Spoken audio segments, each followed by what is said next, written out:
Good morning, everyone, and good morning to my colleagues on the Senate Committee on Veterans Affairs. This hearing will now come to order. I welcome everyone to the first hearing of the Senate Committee on Veterans Affairs for the 119th Congress.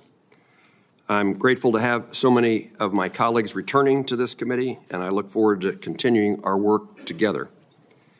I'm also grateful to have 5 new members: Senator Banks of Indiana, Senator Sheehy from Montana, Senator Duckworth from Illinois, and Senator Gallego from Arizona, and Senator Schlotkin from Michigan. Welcome to this committee.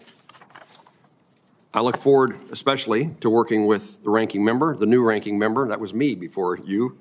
And you and I have had the experience of working together previously, and I look forward to continuing our efforts to work together to see that veterans are well cared for and that members of this committee have an opportunity to express their views and make a difference in this arena.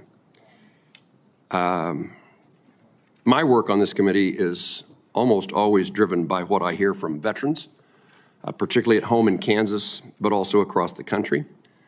We'll hear from a lot of veterans organizations as well. And this is about how do we make the VA work better? What is it doing well? What is it not doing well? How do we solve the problems that veterans face in this country? Sometimes one at a time, but I hope often veterans as citizens in a group.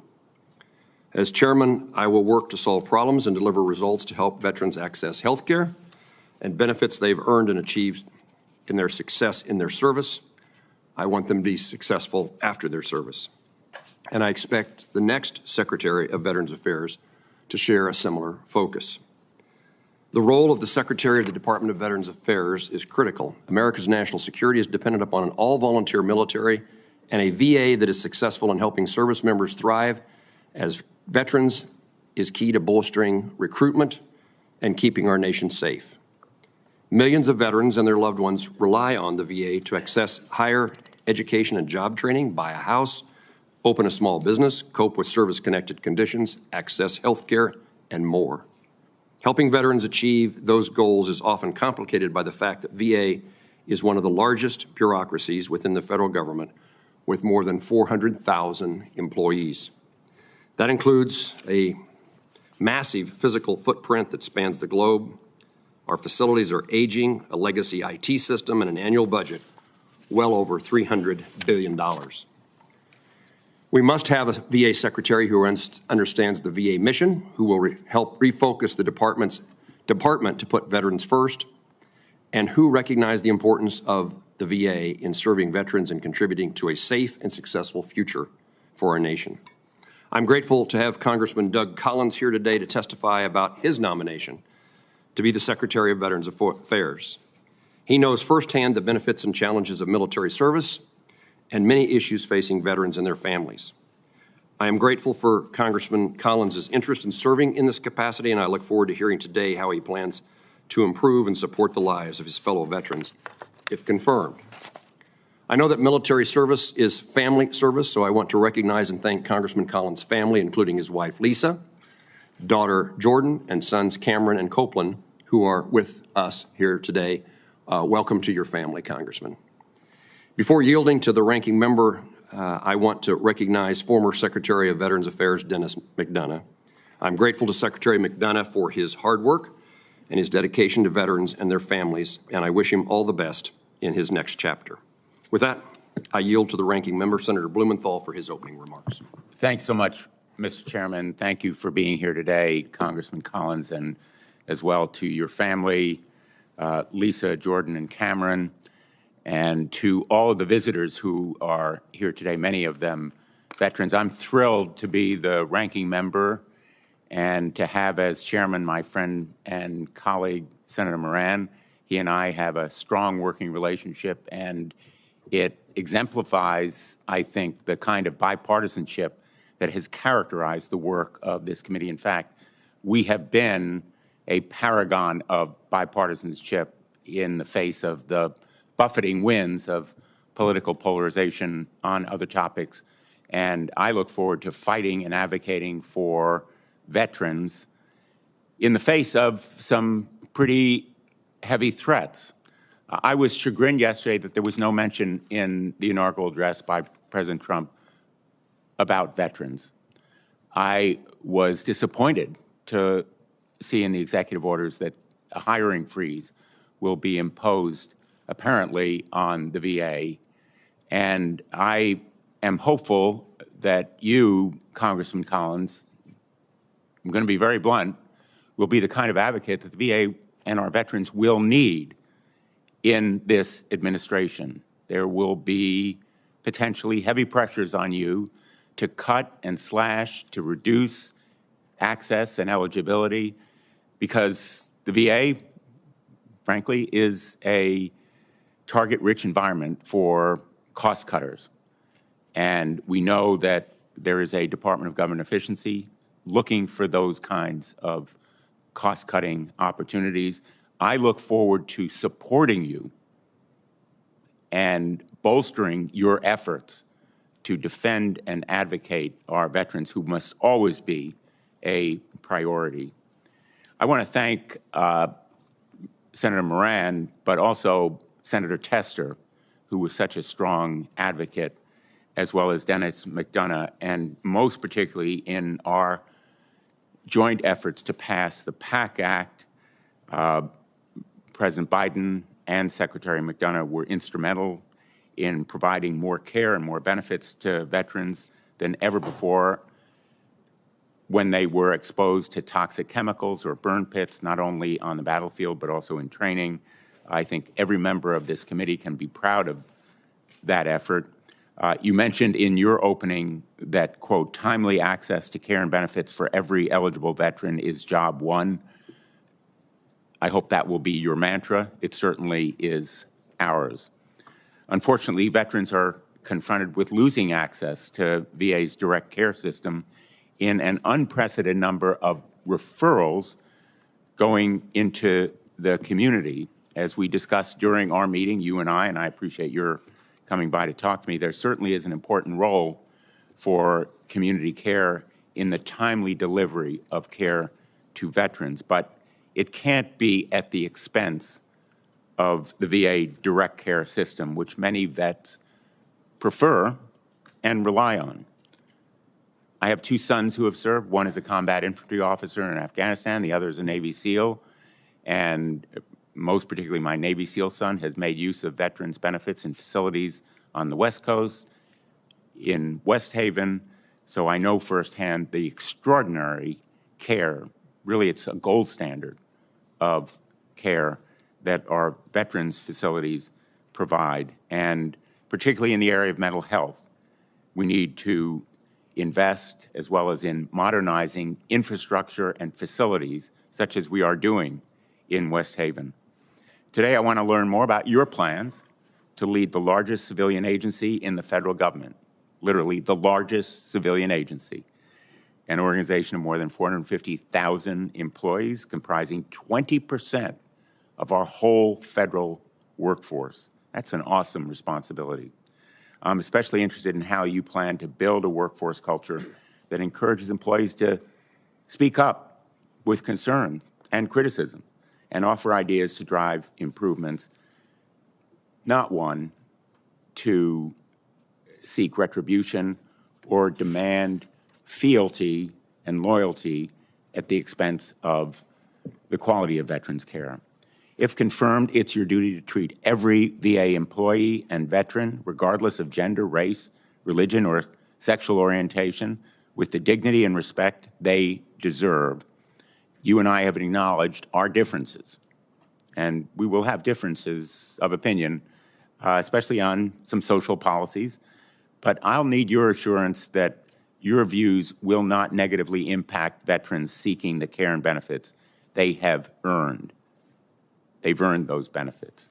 In our meeting, I appreciated your commitment to put the law first and respect the rule of law. With regard to abortion care and counseling, I expect the administration to consider the existing rule legally binding unless it is replaced or struck down. I believe that rolling back this policy would unnecessarily risk the lives and health of pregnant veterans in states with abortion bans and care restrictions in the post-Dobbs era.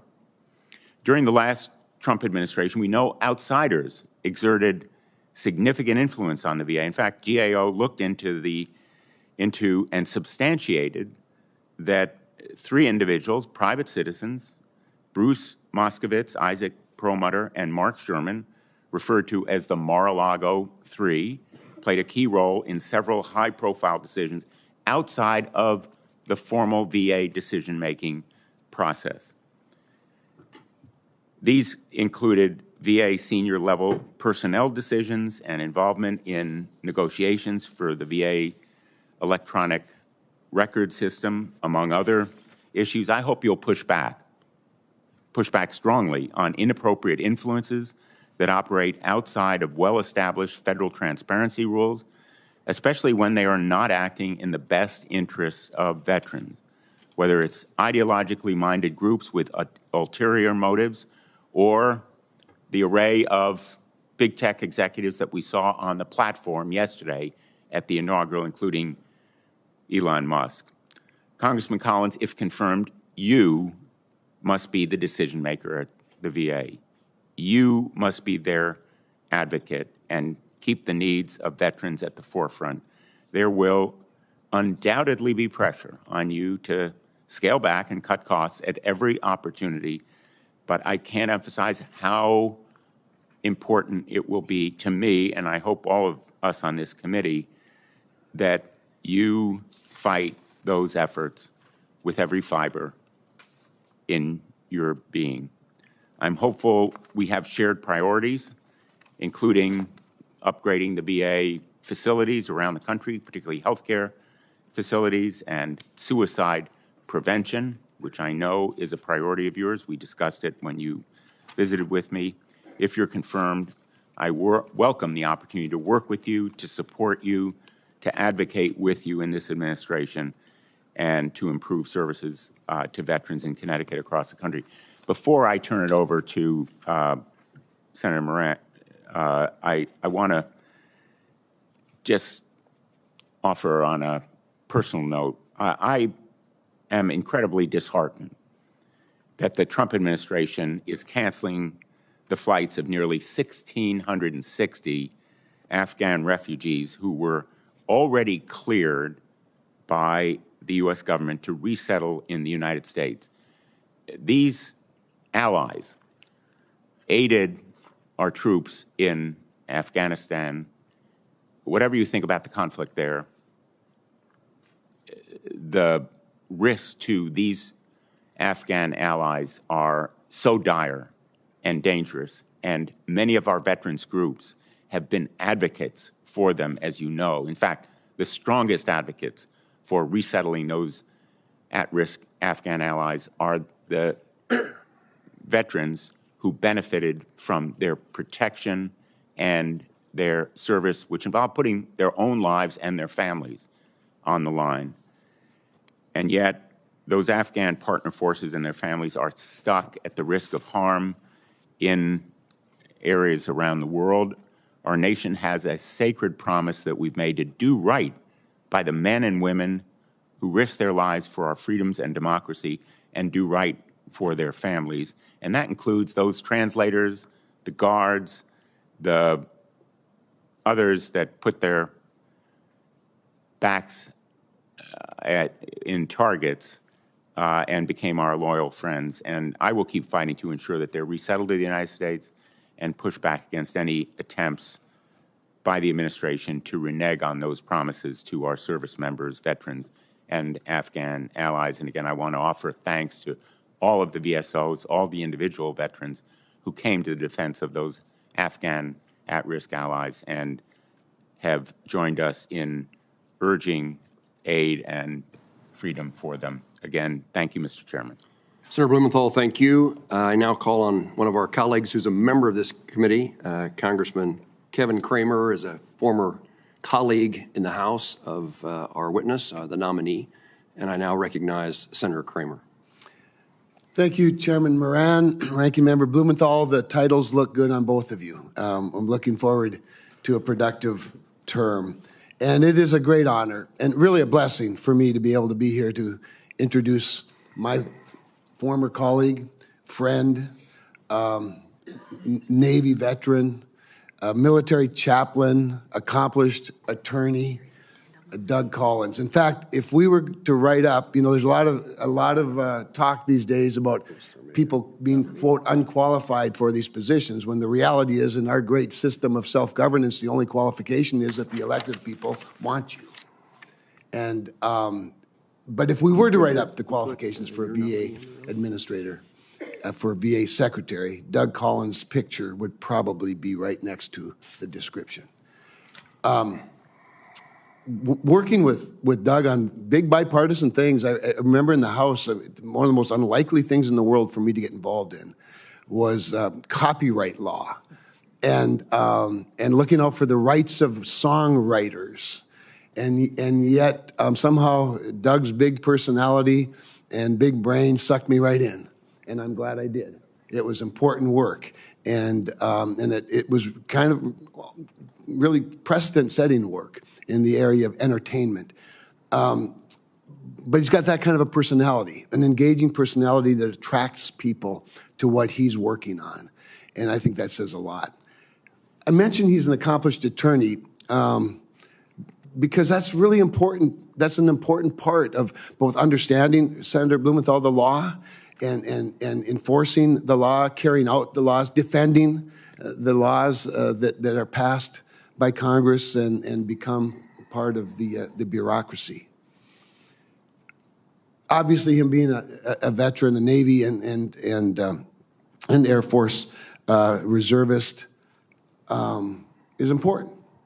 He relates directly to the experiences of our veterans. He was deployed to Iraq. He knows a thing or two about the experience of the veteran.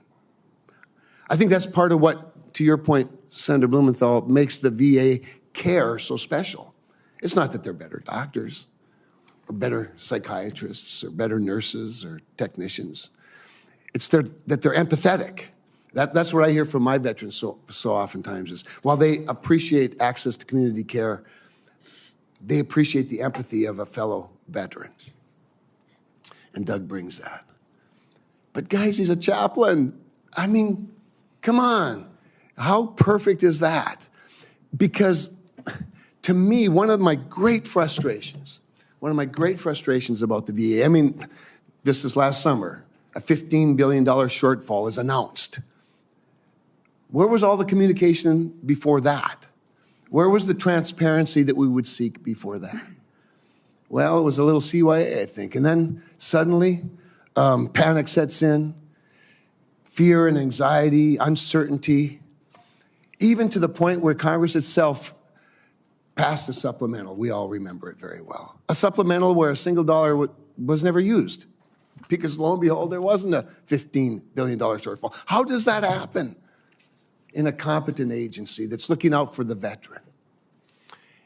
And so Doug brings, he brings first he brings the legislative experience. He helped pass the VA Act, the VA Mission Act, the VA Accountability and Whistleblower Acts, these things that provided the transparency which we seek. He knows the intent of Congress. He's a lawyer who understands them, but he's a chaplain who understands the recipient and the need at the moment. And I'm just really, really grateful that he's my friend. I've known many, many good people, Republicans and Democrats, who've sought a position in the VA. And every one of them was well-intentioned. And every one of them was certain that they would break through, that they would be the one that would make the difference, that they'd be the one that would take the opportunities for care closer to home and put them on the front page of the website instead of burying them deep so that they never find them. But we do have now in the commander-in-chief and a cabinet that he's picking, people who will put the veteran first, not the bureaucracy. Bureaucracy is important. The service providers are important. But the most important person is the veteran, and that's who Doug Colins will look out for. And I'm really, really, really grateful that he's my friend, that he's willing to step into this gap, and I'm ready to support him in every way possible. And so I introduce to you Congressman Doug Colins. Senator Kramer, thank you for your statement and support, your introduction of the nominee, and thank you for your membership and efforts and hard work on this committee. Douglas A. Collins, you and I need to rise, and I'm going to ask you to take an oath. Would you raise your right hand? Do you, Congressman Doug Colins, solemnly swear or affirm that the testimony you are about to give before the United States Senate Committee on Veterans Affairs will be the truth, the whole truth, and nothing but the truth, so help you God? Thank you.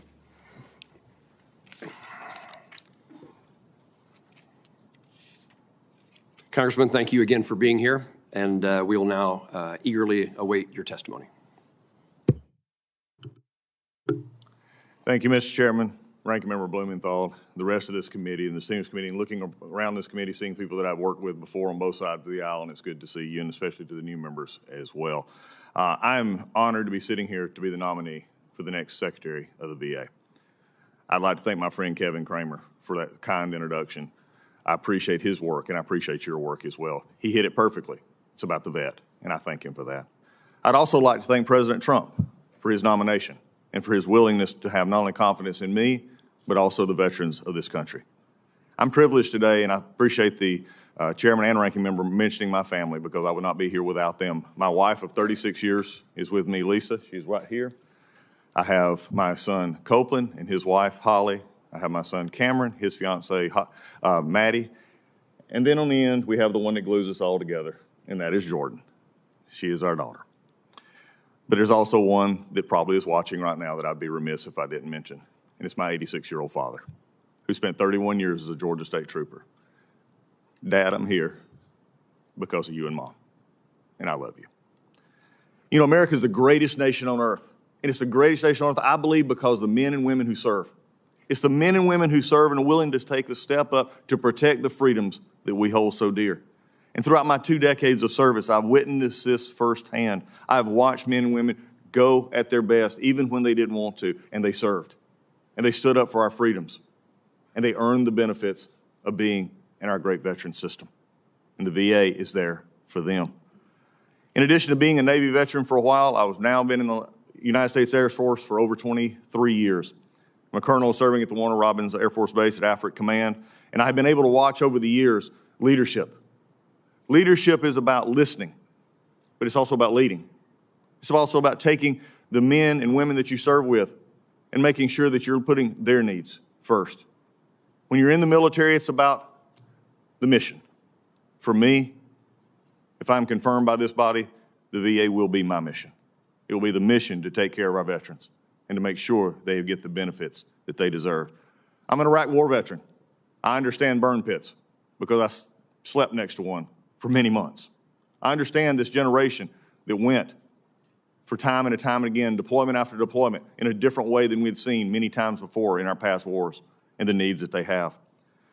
But also being a veteran, I think I also bring something that is unique to this position almost since it became a cabinet position. I'll be the first member of this Hill, House or Senate, to serve if confirmed by this body, which I think brings a different perspective to my service here. Because over the years, we've all had our differences in this body, and Ranking Member, I appreciate you mentioning, yes, we have differences, but we can agree. Because I have worked across this aisle to pass major legislation. Thanks to President Trump and this body, we passed the First Step Act, giving real criminal justice reform with my partner Hakeem Jeffries in the House. Music Modernization Act, which Senator Kramer mentioned. Defend Trade Secrets Act with Chris Coons and many others. These are the kind of things that make big differences when you cross and you give good ideas. For me, it is about having respect for the members. It's about having respect for this committee. And that is what I believe this committee is one of the most bipartisan here. I have earned and worked bipartisanly to make things happen in this country. Because you know also, I believe that we also have a lot we're in common with on both sides of this committee's dais. I believe we also believe that there is timely access and care for our veterans, for every eligible person. I believe that we're actually supposed to reach out, and the Mission Act provides that template that we passed here, that I was a part of passing. The VA Accountability and Whistleblower Protection Act, which passed, by the way, this body unanimously, that holds our veterans, workers, and the workers who touch our veterans to the highest standards possible. I will tell you right now, the veterans VA will not have a stronger fighter for the employees in the workforce than this secretary, if confirmed, and also one that will make sure that we're held accountable, because good work begots good work, and others need to be held accountable. We will do that to make sure that we get the best for our veterans. The PAC Act, which was mentioned by the ranking member, something that I think we're still developing and making sure everybody gets the treatment. Just passed the Elizabeth Dole Act, something we're going to have to look at next. I'm looking forward to. But as we look at this, I do bring one thing. It's going to require your help, and it's going to require our mission. I bring to you today two things that will be at the forefront of my service. These are my dog tags. They're a reminder, just like every other veteran who served, that we're part of a bigger unit. And I also bring this bracelet that was made for me by a young airman. She was keeping watch each night, and I'd go by and see her, and we'd talk. I was a flight line chaplain at Balad. And she had said one night, she said, "I've got something for you." And she ran back into her guard chat, and she came out with this. She said, "You're always bringing us something and listening." She said, "I want to give you something." Well, what she didn't know is now, about 15 years later, if confirmed by this body, this bracelet will be sitting in the Secretary of the VA's office, reminding me every day of the men and women that we serve. And with that, Mr. Chairman, I yield back. Congressman Collins, thank you for your testimony. We'll have a round of questions. I'll start and then ask a couple of questions and then yield to the ranking member. It would be unexpected if I didn't open my questioning of you in regard to the Mission Act. I was involved in the creation of the Choice Act. We then attempted to improve it, make it more certain with the Mission Act. And my views are highly framed by my days as a member of the House of Representatives, in which I represented a congressional district the size of the state of Illinois with no VA hospital. So I care about rural and the distance that those rural veterans face. So I want to ask, if confirmed, will you make certain that the letter and spirit of the Mission Act is followed by every employee in every VA facility, and that the veterans are aware of their rights to advocate for themselves and to receive care when they need it, where they want it? Mr. Chairman, as we had I've been a few years off, I forget to push my button, but we got it. As we spoke in your office, there's no greater asset, and really you've hit at the very issue of why the VA exists. The VA does not exist in and of itself, it exists for the veteran. It exists, and that is why over the past 10 to 15 years in this body, the Mission Act was passed, and the intent of that was to make sure that in the delivery of services to the veteran is first and foremost. And look, you have veteran services that are being delivered in our VA system as it has existed. We also, as you mentioned, Mr. Ranking Member, there are VA benefits that are doing through our caregiver and our community care program. At the end of the day, the veteran is getting taken care of. VA care is going to happen. VA care will be there. There'll always be the VA healthcare system for the veteran. But the way that we express that is just like we do in this body. There's different expressions of how we make it better. We don't do the same things 40 years ago that we still do today if we're still wanting to stay current with what's going on. And our newer veterans deserve every access to finding care where they can. Or in your case, if they have a long way to go, they need to find the care if they want to, but always have the VA as a backup. For me, the intent of the Mission Act at the end of the day was about how do we make veteran care available to the veteran who needs it and not have the battles over how they get it because they want to be able to have that choice. We're going to continue to do that, and following the intent of the Congress in which I passed, that was my intent as well. And Representative, is that a commitment to in an answer to what I ask you? Yes, it is. We're going to be following the Mission Act. We're going to have the intent. We're going to follow that up. And it's going to be day one understanding that that's why we're there and that nothing's going to hold that up. And let me highlight that while I mentioned geography and the distance, there's lots of other concerns in veterans accessing care. Yes. And I would highlight the importance that the Mission Act can play with high-risk mental health and addiction issues. We do not have enough care in the VA or outside the VA, and we need to make certain that wherever that care comes from, it's available when it's needed. True? Yes, Mr. Chairman, I think that is a key. And you're seeing this all across, and you just hit on something very close to my heart, and that is especially the mental health aspect of this. As you can see, and Jordan and I have talked about this a lot, Jordan has a physical disability. She can't walk. and people would look at Jordan and they would have immediate sympathy. But if someone was to come in and say, I'm having trouble thinking clearly or my brain's not working right, we tend to repulse. I want a condition in which the VA and our community caregivers are drawing near, because suicide prevention is one of our biggest issues, and we've got to be able to draw the best and brightest. This is an issue health-wide, not just in the VA, but also in our communities as well. So I want to make sure we're getting the opportunity, so as you just said, Mr. Chairman, that member who needs it can find it and find it quickly and efficiently. Let me talk about, for a moment, transition to civilian life. One of the most dangerous circumstances in the well-being of a member of our military who is soon to become a veteran occurs at that point in transition. It is a time in which there is a sense of loss of belonging, of camaraderie, of mission, of purpose. It is a time in which suicide ideation is more prevalent. And we have a requirement that the Department of Veterans Affairs and the Department of Defense cooperate in a program to properly assist military men and women as they depart active duty. I want to hear how much you value this process and, in fact, how much you value the requirements, because the Department of Defense and the Department of Veterans Affairs have failed to appropriately and adequately implement that caregiving time and to provide the necessary transition support. It is hugely important. It certainly is important to the life of that service member. It's also important to our recruitment and retention of future members of the military. Comments? Mr. Chairman, you've hit it perfectly. I mean, this is not just a taking care of our military, our veteran coming out from DOD and then transitioning to a VA care as they choose, but it's also, if you go back even further, to me, this is a recruiting issue. This is part of the whole life cycle of a veteran.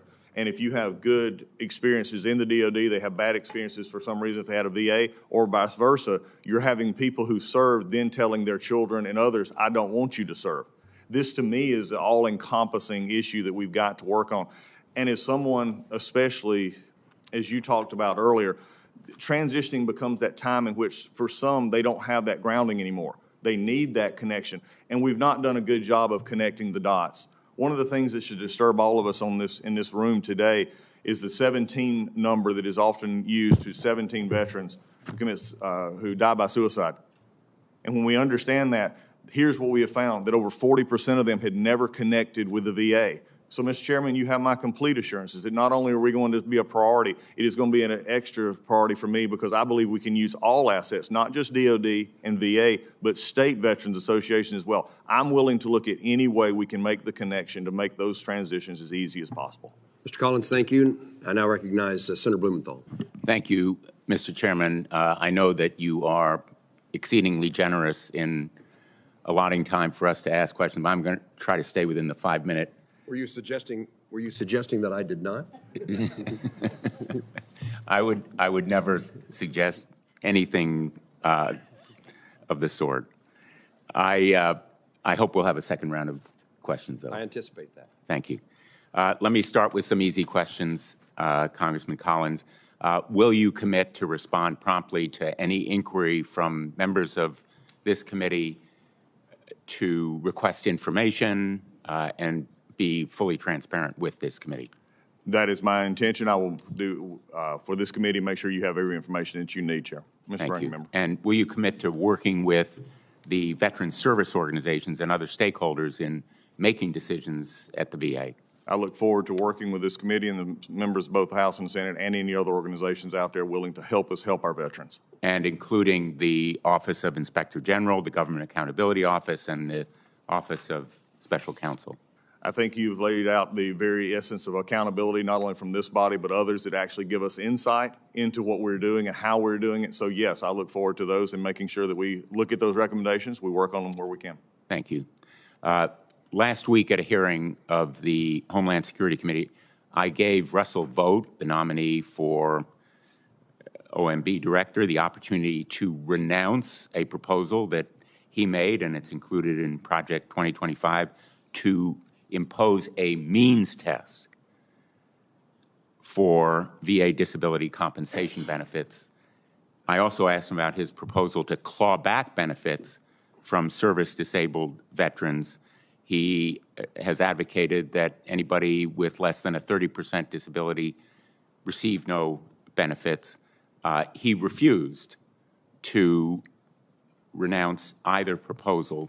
I need from you a commitment that you will oppose any such efforts by the administration. Well, Senator Blumenthal, I've made a habit up here being here. I'll never answer for someone else, and the question was asked of him. I will say this. I've not been a part of Project 25, haven't even read it. My issue is I'm going to take care of the veterans. That means that we're not going to balance budgets on the back of veterans' benefits. We're not going to do that. We're going to put the veteran first. And for me, that decision comes to the Secretary. That's in our budgetary oversight. That's what I'll be coming to you for. As we talked about in your office, if there are issues that I need, I'm going to come with you with the issue of the solving. If there's issues that I say that you want to see but the law doesn't allow it, then I'm going to say, here's where we change the law, because that's what we've done before. So my commitment is to the veteran and making sure that we have our budget and sufficiently fund it so that our veterans receive their benefits. I'm going to interpret that as a yes. Mr. Senator, ranking member, you interpret it. In his first term, President Trump attempted to go down this road by trying to eliminate individual unemployability benefits for retirement age veterans, in my view, a very ill-conceived proposal that was later retracted, and I hope that you will oppose any such proposal during this administration. Mr. Ranking Member, I'm not familiar with that discussion. What I am familiar with is what President Trump did advocate during his 4 years, and that was the Mission Act, the Accountability Act, the things that put veterans first. In fact, his words were, I want to take care of the veterans. So as we look forward to this, I look forward to carrying out his vision of taking care of our veterans, putting them first, making sure the VA is in a situation where it is actually doing that and having the resources it needs, but also having the efficiencies it needs to make it better. So I look back to what he's already done, and I know that was putting the veteran first, and I will be doing the same. Thank you. As you know, for far too long, across administrations of both parties, frankly, the VA major and minor construction projects for hospitals, nursing homes, and other critical infrastructure priorities. These are the nuts and bolts, the facilities depended upon by our veterans for care, have been dramatically underfunded. For years, I had to fight for funding to modernize the VA facility in West Haven. Finally, it's underway. There are thousands of other projects. I would bet in every one of my colleagues' districts that need that kind of funding. It's a bipartisan issue that's good for veterans and good for local economies in red states and blue states. And the longer we wait, the more expensive construction becomes. If confirmed, will you commit to me that you will work with us to make those kinds of investments a priority? Mr. Ranking Member, I think what you just hit is bigger than buildings. It's about the future of the VA. It's about how we actually take care of our veterans. So when you frame the question as funding these projects, I look at it as am I funding a project that helps a veteran? And that's going to be in every district, as you just said. So yes, I'm looking forward to using the limited dollars that are going to be coming from the Congress and how we spend those to make sure that we're prioritizing those needs in areas such as you mentioned. You're talking about your home state as well. But these are areas that I'm wanting to look forward to make sure that our construction projects not only are done efficiently and on time, and also have the proper oversight that we don't see them drag on for years. I've heard too many times in many of your offices, and I met with almost 60 plus senators on both parties, this has been an issue that comes up consistently, that we have to be better stewards of our building projects so that at the end of the day, it's the veteran who gets served. Thank you. Thank you, Mr. Chairman. I almost gavelled you at the time, 43 seconds ago, just to make sure that you know the order of things. I knew that was coming. Yes, sir. Senator Sheehy is going to be recognized next. One of our colleagues was kind enough to allow him to go instead because he presides at the Senate at 11 o'clock. Senator Sheehy, welcome to this committee. Well, thank you for your service to the country, and you're recognized. Thank you, Chairman. Congressman, thank you for being here. Thanks for bringing your family. It's great to see them all here. As we know, the military is a family business. When we leave for months or years on end, it's them that carries the weight. You know, I come from a very large state, not a whole lot of people, and a lot of our veterans have to travel many, many hours to get to VA care. And to that end, I'd be curious to hear your thoughts on how we are going to actually expand access to community care. Because as Senator Blumenthal and others discussed, it's been press released, it's been talked about, but I think we know from experience, it's actually been very, very hard for our veterans to effectively mesh their veterans' health care benefits with being able to seamlessly go to the community and get their care. If you're from Plentywood, Montana, it can be a 5.5-hour drive to a VA care facility. So I want to make sure that we actually take action to ensure that veterans can go into the community and get care they need so they don't have to drive many, many hours away. Senator, thank you and welcome to the Senate. It's good to see you this morning. I may be from North Georgia, but issues of ruralness is not new to my district. I have the foothills of the Appalachian Mountains. In fact, I start and Senator King's, it ends. So the Appalachian Trail. So I get the fact that sometimes the distance may be deceiving, even if it's shorter distance, how to get there. And that could be a problem for veterans, especially older veterans. I remember a time in which I had a 90-year-old veteran they were asking him to drive 90 miles to get corrective lenses, and he was having trouble seeing. Not the best position we need to be in. The intent, and I was here for the Mission Act. In fact, I'm going to go a step beyond.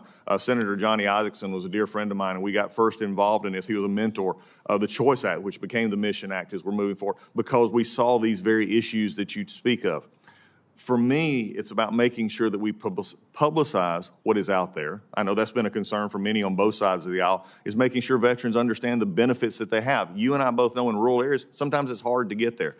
I'm committed to making sure we're using every avenue we can to make sure the benefits that they know about. If they want to use them, great, they'll be there for them, but some do not know. So for you in other states and rural states and even urban settings, we've got to make sure that the access is there. In saying that, it also needs to make sure that the VA itself is not standing in the way, that where there is conditions met, where the precondition met, and they are eligible for community care, it's not the VA that's standing in the way to getting them that health care they need. And that could come through call centers, doctor visits, pre-clearance, and everything else. So we're going to be working with that. Great. And then as a wounded vet who transitioned out, my wife was also active duty. We served together at the same time.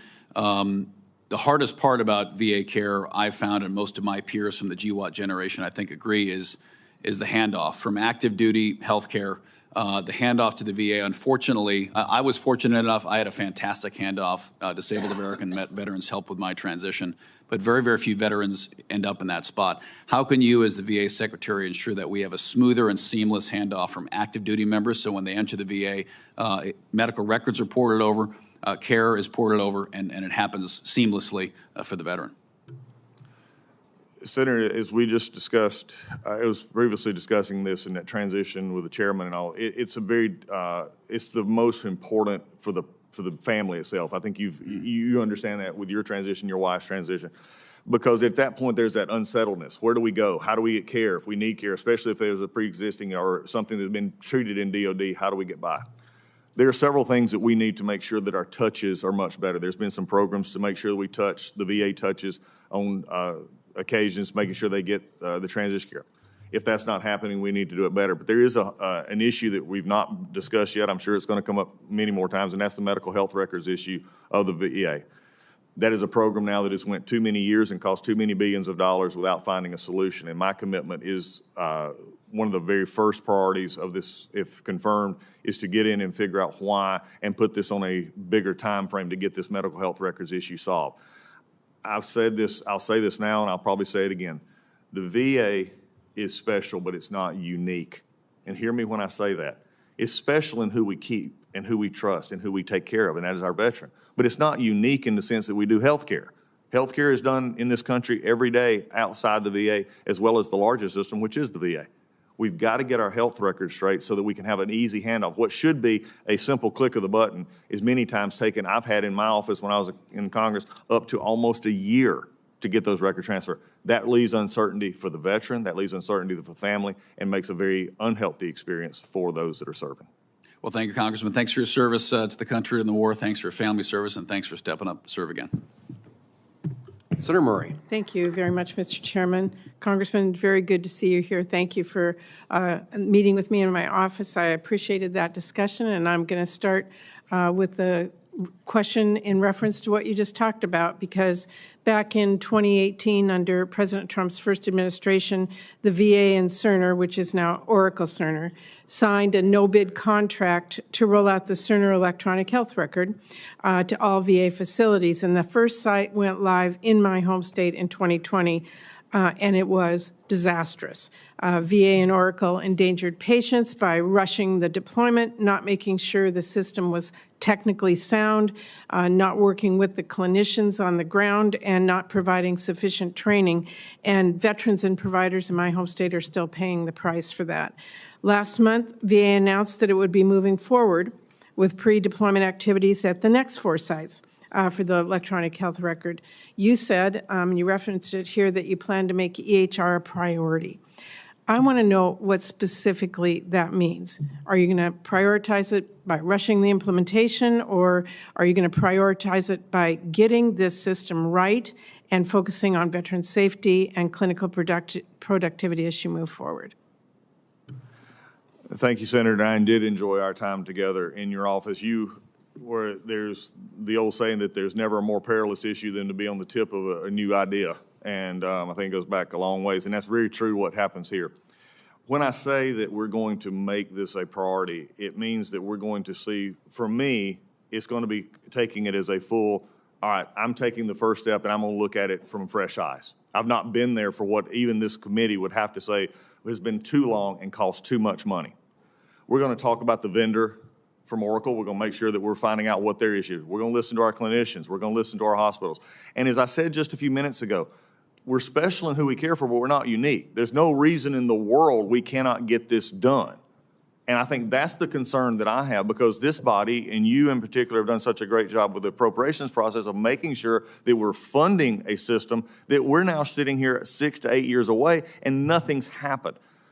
And that causes, just as the senator was talking about, not only the transition, but it affects the patients internally. We've got to get better health records so that we can not only have the issue with our one-on-one doctor interaction, we can move faster, they can see the information ahead, and it's safer for the patient. So for me, as soon as possible, in the very early stages, if confirmed, I'm going to gather together members of my staff that will be specifically tasked to, as soon as possible, within the first days of this administration, to see what is the issue, why is it waiting, and why did the previous administration who just left say that they may try to start it back in 26. I'm not sure why a year would take here. I believe that we can do it and do it properly, not rushed. There's enough information there that I believe we can actually get it done quicker, but it's going to take looking at. So the first step would be to bring Oracle Cerner in along with your staff. Please make sure that you talk with those people on the ground that have been dealing with this to understand what has gone wrong, why it's been such a problem, as you take on those next steps. And I would also ask that you please stay in touch with me. This has been, this committee knows, my top priority, and I have just been so frustrated with it. So I want to stay in touch with you. Senator, you would be amazed at how many conversations I've had, and we've had as well with this. We can't overemphasize enough of why it needs to get done. But being on the Hill in positions like yours, it's also an understanding that this has become too normal for projects that come out of the Hill. Too normal that we appropriate billions of dollars and yet see no results in 6 to 8 years. I think President Trump in the administration, when he started this, had the right idea, and we're going to continue that. So we're going to have to work together. At this point, the finger pointing's done. It's time to get it done for one reason and one reason only. As I said earlier, the mission is the vet. It's the veteran who has earned the benefit, and if we're not giving the right tools for that, then the doctor, the clinician, the nurses are not able to mesh. And I will not accept we can't do it. I will not accept I don't know. I will not accept we don't have enough money, we don't have enough. You've had 8 years and billions of dollars. So I'm with you on this. We will definitely work together. Okay, thank you. And quickly, in my last 30 seconds, I'll reference something that Senator Blumenthal mentioned in his opening remarks, and that is I care deeply about our women veterans and that they have the services they need. So I want to just ask you, do you believe a veteran who lives in Texas who has been raped and becomes pregnant should be able to get abortion care at her local VA? Senator, that is an issue that is very sensitive in this body. It is something that has been looked at. Here's what the law actually says, and the original law from 1992 says the VA does not do abortions. 2 years ago, that was a decision that was looked at and decided. I will tell you this, we will be looking at that issue when I get in there to confirm that the VA is actually following the law. So do you plan to modify that law then? I will repeat just what I just said. When we get in, we're going to look and make sure that the law is being followed from the 1992 law where it said they couldn't and the revision that just happened. Okay, well, I want you to know that I'll be following this very closely. I want to make sure that women veterans get the health care they need. Thank you, Senator. Thank you.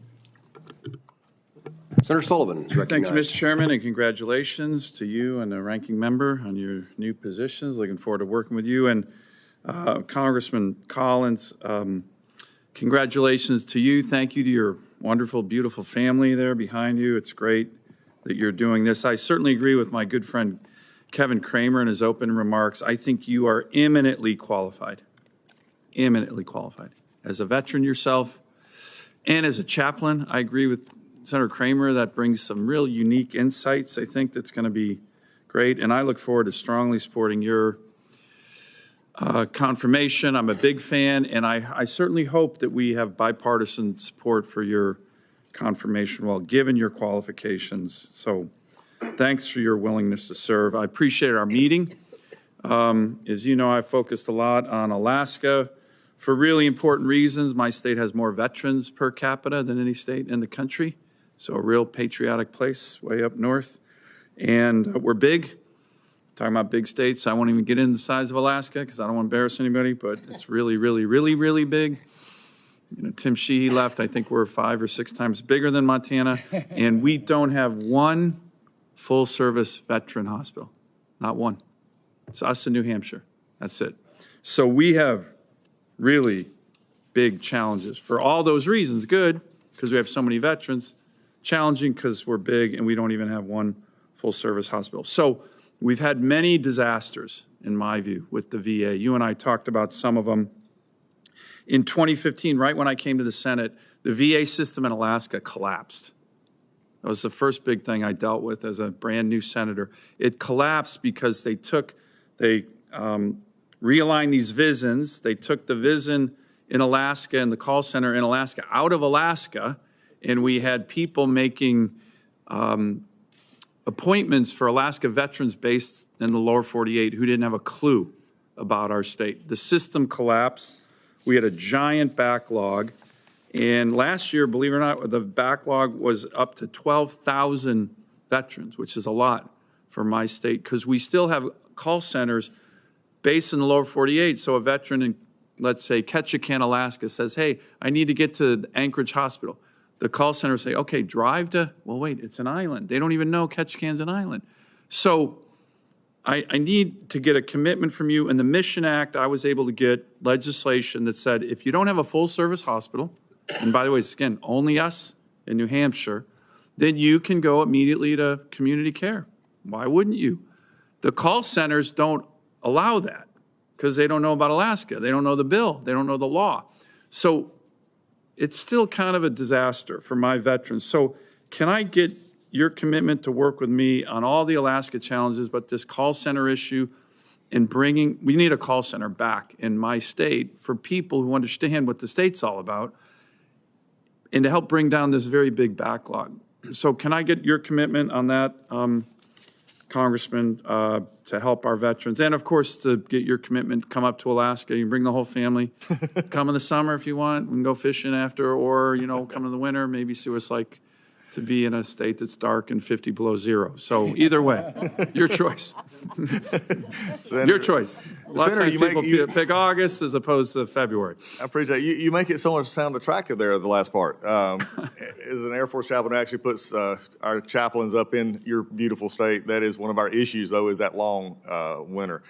Look, you brought out a point when you were talking about this and the uniqueness of Alaska and New Hampshire and not having the hospital, full-service hospital, so they do go to, you know, it's very much of a user of community care. It is really disturbing to me, as we talked about, you had about 5,000, I believe it was, last time we had talked, of veterans waiting for health benefits. This is not a benefit backlog. This is a health care backlog. That means there's 5,000 souls that are there not getting the health care. By the way, last summer it was up to 12,000. I think the outgoing secretary was trying, but 12,000, just waiting to get an appointment. Because we got someone in the lower 48 who's never been to Alaska trying to make an appointment for an Alaska veteran. It's definitely a disaster. Yeah, no, I agree. It's something, when you told me that, it surprised me, and it's something we got to look at. Sometimes things get lost in your bureaucracy, and you think it looks good, but then after their actual real-world application, you have to go back and make changes. I'm willing to commit to you to look at that and see if we can make it better so that they understand that Ketchikan's an island and they can't drive to Anchorage. Yeah. Let me ask one final question very quickly. We talked about it. Our Alaska Native community is also incredibly patriotic. Alaska Natives serve at higher rates in the military than any other ethnic group in the country. So super patriotic, live in a lot of our rural communities, and our Alaska Native healthcare organizations have reach into the rural parts of the state that, no other place does. The VA has a long history of working with our Alaska Native health organizations to extend the reach of care into very rural parts of America, very rural parts of Alaska, and partner to get Alaska Native veterans, but also non-natives who live in these rural communities to go to an Alaska Native health organization to get care because they've partnered with the VA. Can I get your commitment to continue that good relationship? Sometimes it's a little contentious on, negotiating the agreements, but they're really worth it to expand and extend VA health care for Native Alaskans, non-Native Alaskans in the most rural parts of our state. Senator, yes, we're willing to commit to do that also in any other district across this country where we can partner to make sure our veterans are getting health care that they need, and especially in a unique situation like that, of course. Great. Thank you, Congressman. I look forward to supporting you, and I'll have more questions for the record. Thank you very much. Senator Horano. Thank you, Mr. Chairman. It's nice to see you. Congratulations on your nomination. As part of my responsibilities to ensure the fitness of any nominee who comes before any of my committees, I ask the following two initial questions. Since you became a legal adult, have you ever made unwanted requests for sexual favors or committed any verbal or physical harassment or assault of a sexual nature? No, I have not. Have you ever faced discipline or entered into a settlement related to this kind of conduct? No, I have not.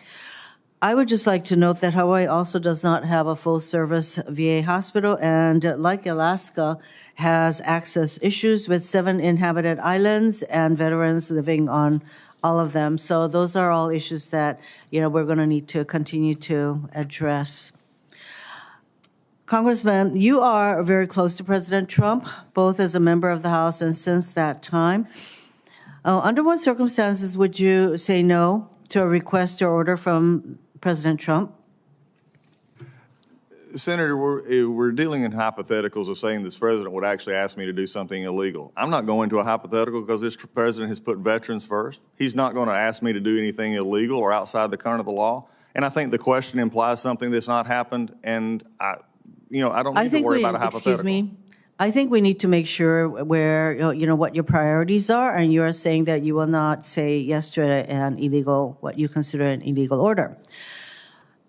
Next Senator, question. During your time in public life, you have been very outspoken against pregnant people's right to their own reproductive choices. In the role of secretary, you would be overseeing care for veterans and their loved ones across the entire ideological spectrum. Would you rescind the interim final rule enacted under the Biden administration that allows VA to provide abortion counseling and abortions in the case of rape, incest, or where the life or health of the veteran would be endangered? Thank you, Senator. As we just discussed this just a moment ago, the VA Act in 1992 specifically forbid the VA from doing abortions.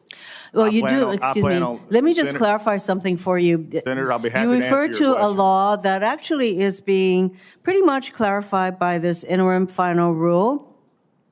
And there is, as you know, debate regarding what the law allows. I believe the law allows this rule to be enacted. And my question to you is whether you would rescind this interim rule that would allow the providing of abortions and senators, to veterans who, under circumstances of rape, incest, or where her life is endangered. Would you rescind the rule?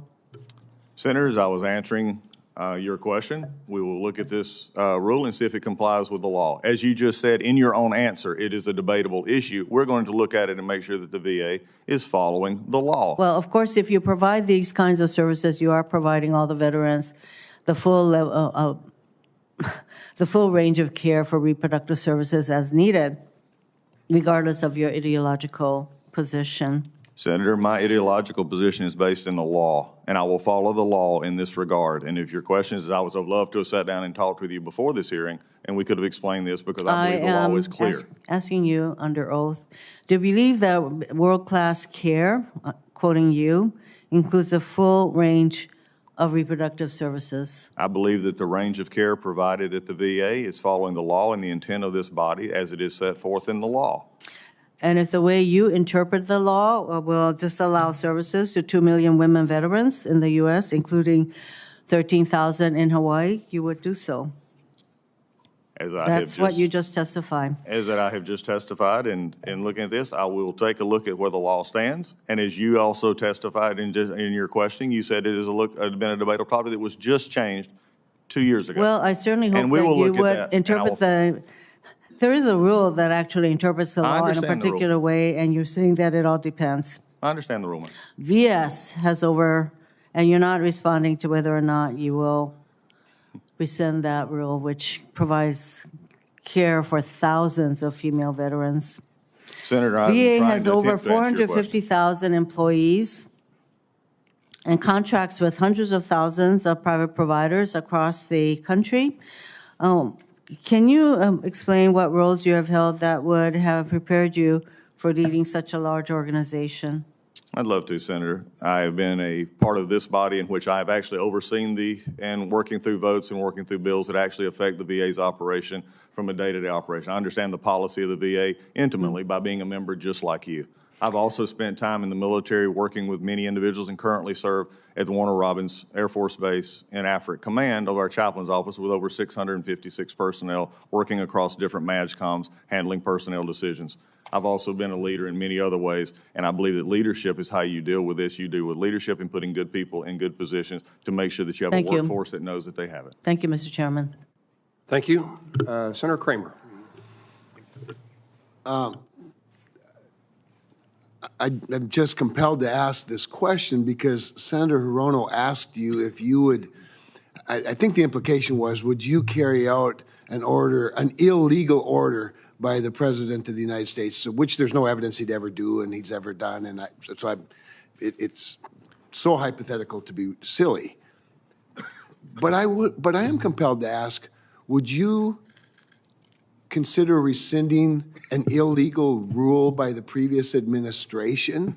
Because it seems to me that an illegal rule, or at least one that's debatable, is worthy of significant legal consideration before you would do it just because you felt like doing it.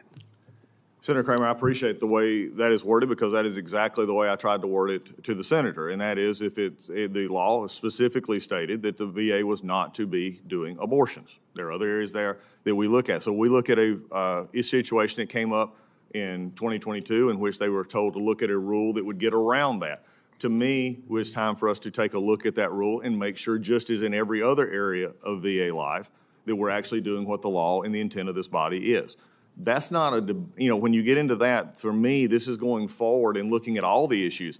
If it was just a matter of, and I have great respect for this body that's served in this body. Right. And what we pass actually means something. And the minute it becomes something it doesn't mean something in the administration or outside is the minute the rule of law falls down. So for me, yes, I will be looking into this. Yes, I will be confirming that it comports with the law as it is.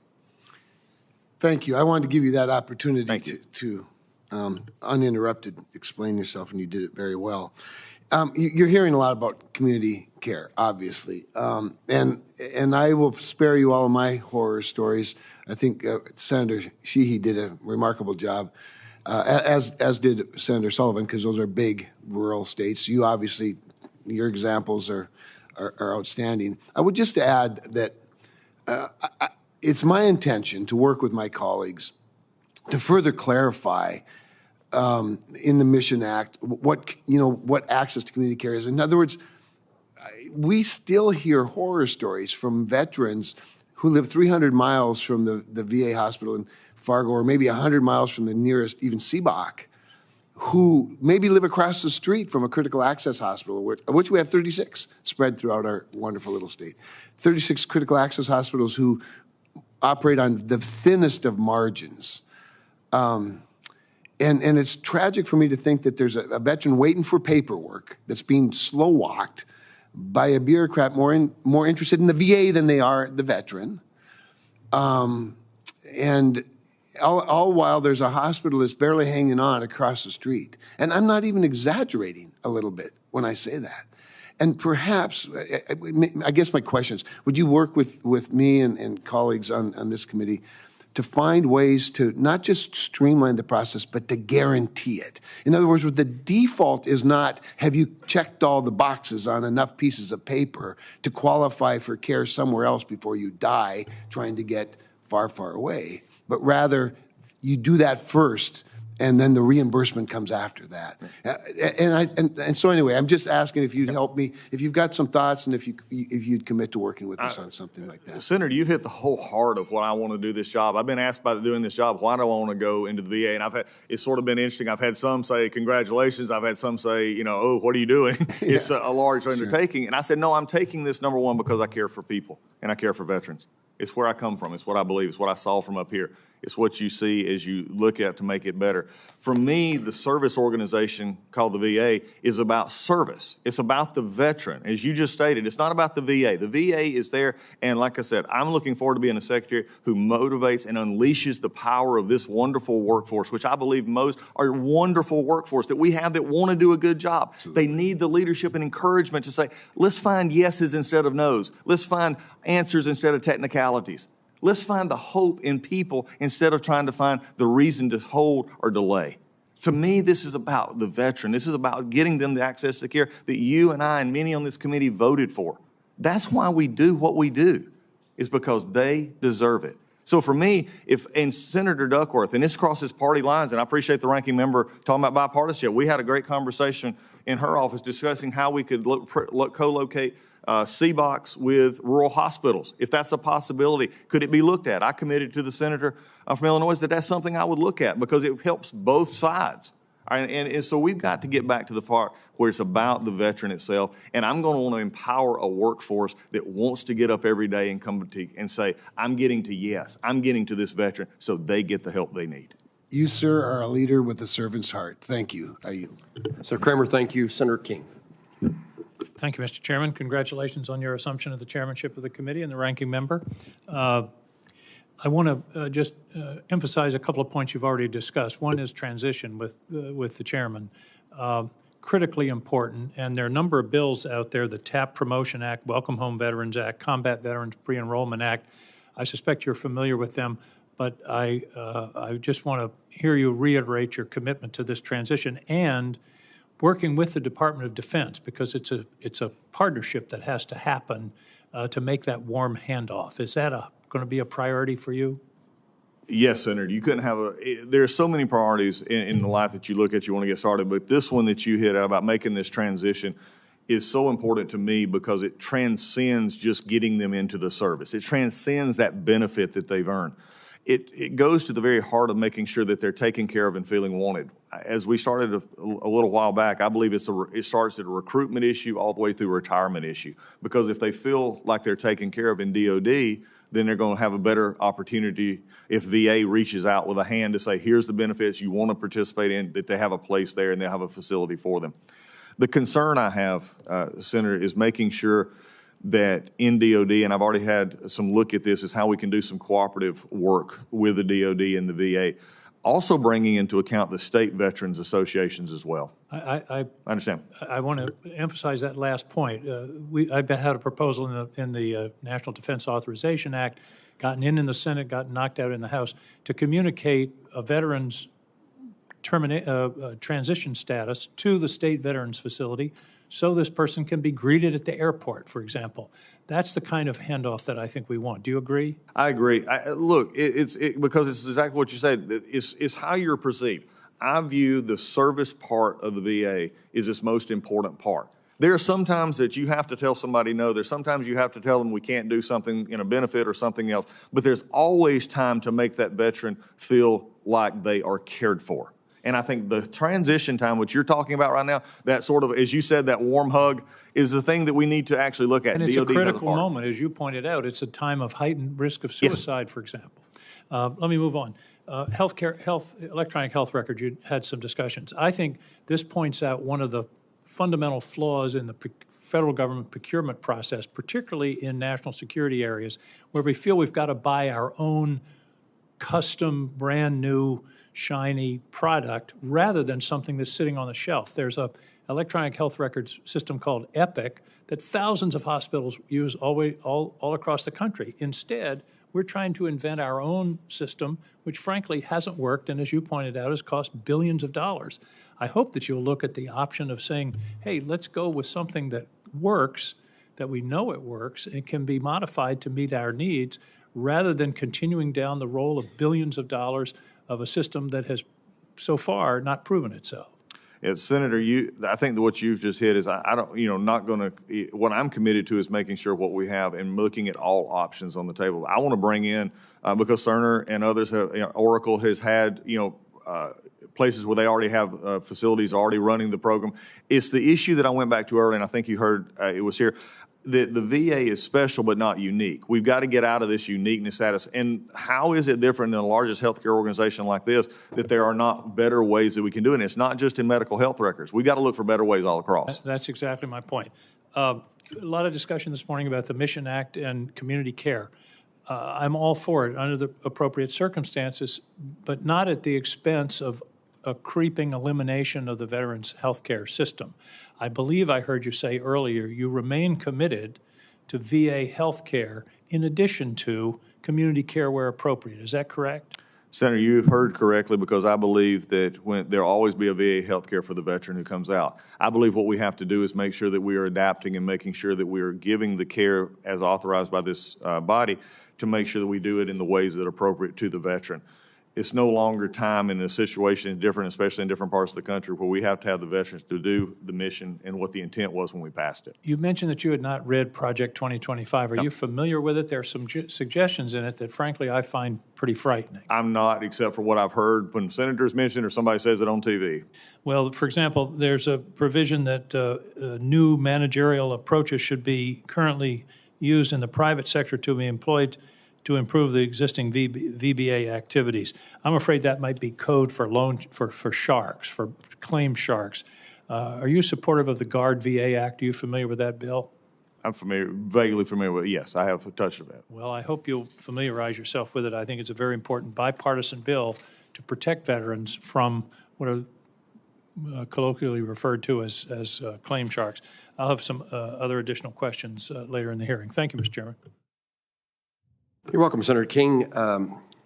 Senator Banks, welcome to the committee, and you're recognized for questioning. Thank you, Mr. Chairman. Mr. Collins, great to see you. We served together in the House, and those 4 years of President Trump's first term were 4 great years for America's veterans. President Trump was the veterans president. We did great things, from expanding the Mission Act to greater accountability for VA employees.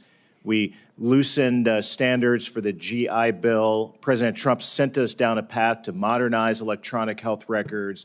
The list goes on and on, from the VA crisis hotline to other issues that were priorities for him that you and I had a chance to work on in the House, is among the greatest accomplishments since in the 8 years that I've served in Congress. Now we have another 4 years, and you're going to be a great secretary working with a great president. I can't wait to work with you to do even greater things for America's heroes. I do have some concerns about the condition of our medical facilities. And you and I talked about this in my office. The Indianapolis Medical Center is due for a total replacement. It's in the VA's 5-year development plan meeting. It's a project that you have on the books, but you don't have funding to do it. Will you commit today to working with me to get that project started next year as the VA plans call for? Thank you, Senator, and is working with this body to get the funding needs for all of our construction and priority needs are going to be there. One of the issues that we have, and if you're allowed to spend off of that because you have any experience of it, is our average age of many of our facilities, especially our hospitals, is 60+ years old. This is beyond when you look at the hospital side now in private hospitals or in the public hospitals are average 15 to 20 years. It's just a whole difference, which throws into so many different problems. So construction is going to be something, and the projects like that are going to be important. But also, as we just discussed and Senator King brought up, the electronic healthcare record system, some of our existing facilities that we're not going to redo are going to have major work just to hold the computer systems and others to make that happen. So it's something we're going to work toward to make sure that we get it funded. We look forward to working with this body to get the money for that and would support working through that. Yeah, thank you for that. I look forward to working with you on that. The VA, as you know, has struggled with construction, maintenance, and leasing for years. Mm-hmm. And Indianapolis and a lot of other projects around the country are facing significant delays, which is harming our veterans. How are you going to prioritize reforming the offices that handle these functions within the VA? Senator, I think what we're looking at here and really where you got to go is making sure that we have what I'm hoping to find is a more, I won't say slimmed down, but a very focused vision on our acquisitions, our construction projects, so that we're not going through multiple layers that, as you well know, add time if this person has to sign off, but making it applicable. This body's already said that if projects over 100 million have to go with the Corps of Engineers. We have those other issues now after the project in Aurora and then Colorado, which went so far, which we were here for. That's why we've got to make sure that we have the right people in those positions and bring in help when we need to say, okay, how can this project be built more cost effectively? And if I could say one thing, one of the reasons, yes, I looked at this job and looked at the masses of it and wanted to do it was those 4 years that you just mentioned, because I knew a president, Donald Trump, who actually wanted to take care of veterans and didn't just say it, but actually showed it in what we did and we worked on here in the Hill. I would add to that, the last 4 years have been very different. It hasn't been a priority of the administration that you're following, and look forward to changing that very quickly. When I served on the House Veteran Affairs Committee, there was a lot of confusion about where the VA was going to put new clinics and why those counties or towns or cities were chosen. And it made it really hard for me as a congressman to explain to my constituents why this town was chosen for this clinic and another location wasn't. Do you think the VA should let Congress know in advance where planned clinics are going, not just send us a letter when a lease gets awarded? I believe that we should have a much better working relationship with Congress in regards to all aspects of this. And I think that includes, CBOX, and we just discussed earlier a conversation I'd had with Senator Duckworth about how we locate those, maybe even with others. But if you would allow me just a moment, there's one area that I want to this whole body to hear, and it's one of the main emphasis that I'm going to have. I believe, and after listening to over, like I said, 60-plus conversations and more, that we have to have a better working relationship with the VA and the members of this committee and the body through our legislative affairs. Legislative affairs under my leadership, if confirmed by this body, is going to be proactive, not reactive. They'll still be there for this committee and the House committee to answer policy questions and to do those things. But I want to have actually legislative affairs people, boots on the ground, so to speak, here on the Hill, talking not just to you about your concerns, but hearing from your constituent services workers. 60% of most all of your constituent services work fall under VA, whether it's benefits or health care. I want our folks to know that up front so that your people can know who to talk to, but then they will relay the reports to me. So that if in Indiana we have a problem that is coming from your office and a couple of the congressman's office, we're going to have a chance to react to that much quicker. And so that I'll have the information so that we're not seeing something in the paper 6 months later or having you to call. I've made the promise to everyone here that I do not come in this with rose-colored glasses. I think this is a large undertaking that I feel called to be at. But I will say this, for all of you who have it, and I've heard it as well in my 8 years as Congress, when a member of the military, the veteran, has to call our office, a congressman or a senator's office, to get the care they've already earned, it is a mark of failure in our department. It's not something we can overcome, and there's plenty of things to do it, but I believe until we get to that mark, the VA does itself, then we're not taking care of our veterans as fully as we can, and I'm going to encourage all of our employees to get to that standard. Thank you.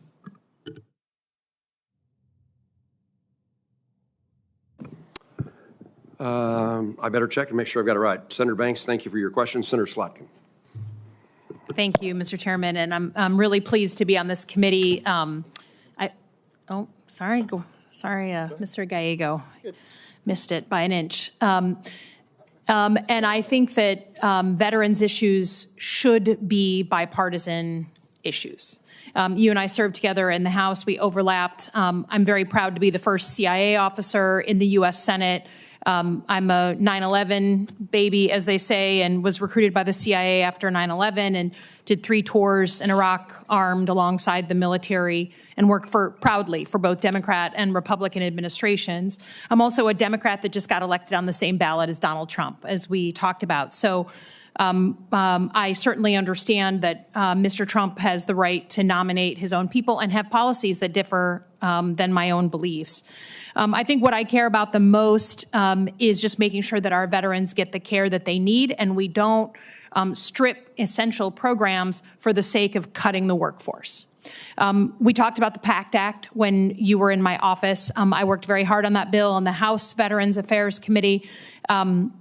You know, the potential to expand care to 3 million 9/11 era veterans who, you know, lived near burn pits. And then the Elizabeth Dole Act that a number of folks in this committee worked on as well, which really does amazing things for mental health and expanding programs on long-term care. So can you just give me assurances that while I know it's a mandate from President Trump to cut the size of the government, that you will always speak up on behalf of veterans, not just do the bidding of someone who maybe somewhere else sees your numbers and starts to slash and burn? Because in places like Michigan, we have really expanded our staff on the VA to handle the additional veterans coming in. If we just start slashing numbers, we're going to be hurting the veterans who we just all voted and said we wanted to care for. So just a simple answer there. Yeah, that's an easy one, because what I was told by the president is to take care of our veterans. We're going to take care of our veterans, and I said earlier in this hearing that we're not going to sacrifice the veterans' benefits to do a budget. And I think these are the consequences we have. Efficiencies can be found everywhere, as you and I talked about in the office, but we've also got to make sure we're doing our mission. I wouldn't go to a place in which we're not doing the mission. The mission is the veterans. I just, I know there will come a time, there always is when we're cutting things, that you will have to push back and say, this is what that's going to do to care. And I have to, you know, you're going to pledge an oath to the Constitution here soon, not to any one president.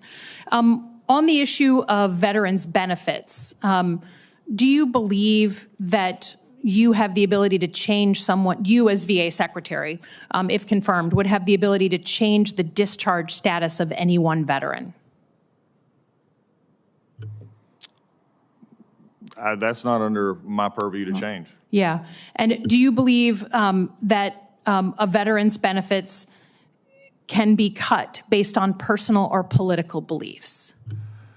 No, Senator, that is not a criteria for cutting a benefit. A benefit is earned and based on the criteria that is set before. It's not a political belief. There's not a litmus test that you would work there. I really hope we stand for that, because even when we deeply disagree, right, with a veteran's actions, their service and their discharge status is determined based on their moment that they serve the country, whether we like their views or not. That's why we never had the veterans' benefits, as I understand it, taken away from people like the January 6th protesters, even when they were convicted.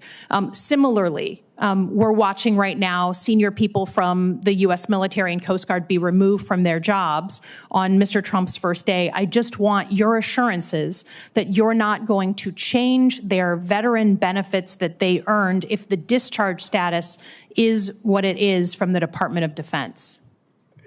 I think encouraging and not going down a path that we've talked about are hypotheticals here. I think the DOD is list out when it comes to the veteran and coming to the VA itself, the veteran comes with the benefits that they've earned through their service and how they get to us. We'll take care and make sure that the veteran is taken care of with their status when they get here. The issues you're talking about from DOD, we're going to take care of them from the veteran perspective. Okay, I just think that we go down a dangerous road as a country if we say that a veteran has served, they get their discharge papers, they've done their service of the country, and then regardless of what political views they have, whatever they say or do after their service, they're then retroactively punished through their pension, through their VA benefits. I think that's a dangerous path for Democrats and Republicans, and I don't want you to be the first VA secretary to go down that, so I'll rely on you to stand in the breach on that one. And with that, I yield back my time. Thank you very much. Senator Bozeman. Thank you, Mr. Chairman, and congratulations on the chairmanship. We look forward to working with you and Senator Blumenthal to provide the leadership, continue to provide great leadership that this committee's had for the last several years. The VA's the State Veterans Home Program is a great resource for many senior veterans, including those in Arkansas. Our Rogers location does excellent work caring for senior veterans in Arkansas, but needs upgrades to continue providing the standards of care expected. In fiscal year 24, this 96-bed facility was ranked number 12 on the Veterans State Home Construction Grant Program priority list after being ranked number 9 in fiscal year 23. Unfortunately, the facility will not receive the necessary funding in fiscal year 24. We've worked with the current administration to get the necessary upgrades the Rogers facility needs. Do I have your commitment that the VA, under your leadership, will continue working with us on the issue?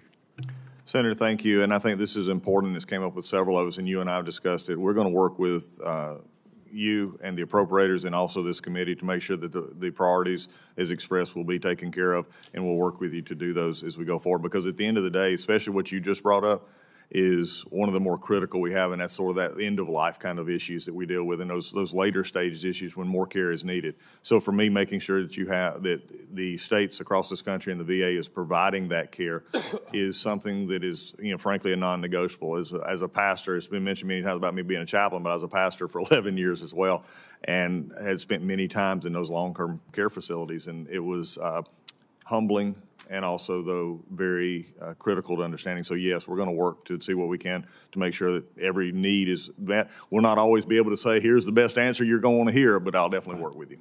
Very good. Thank you. I'm very proud of the committee's work to pass the PACT Act, which now provides long overdue care for veterans dealing with the effects of toxic exposure, while the VA's efforts to reach veterans impacted by the legislation and get them support has been great. I remain concerned about the VA's management of the Toxic Exposure Fund and overall budget outlook. How will you make sure the VA's Toxic Exposure Fund remains viable for years to come while providing the levels of care our veterans have earned? Thank you, Senator. The care there is the biggest issue in coming out of the PACT Act in the work we've had. And it's been several 100,000 new people brought into the system, and that even more coming. I think the biggest thing we've got to do is actuarially look at what is passed here. And I promised, and I think you and I spoke about this in your office, is are we at the VA making sure that we're getting good information and doing what the intent of the law was so that they can continue to get those benefits? And that comes from the resources that come from us from this body. So I'm going to be actually looking at it, and I will come to you with real-world examples. One of the things, as I made the comment earlier about our legislative affairs and making sure that we're more on the hill, so to speak, with that, was another commitment that I have because I sat where you have sat and had questions of administrations in the past, is that you get good information. And you have a commitment from me that when you get information about how we're funding and how we're appropriating that whoever sits at this table, myself and any other person that comes from the VA, will give you good information. And they'll give you good numbers so that we're not like we were last fall when it starts off at a number of billions, then goes down to another billions, and then was not even used, as Senator Kramer talked about in the opening. So we're going to be doing that in addition to making sure that we're getting good, accurate numbers so that we can inflect the intent of these acts.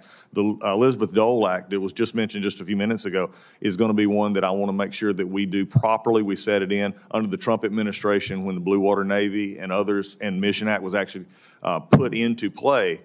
There were times set in so that it could be done properly. Sometimes the great ideas are at the wrong time or not the best way. You've got to make sure that you have the great idea done properly, and that's what we're going to do. Very good.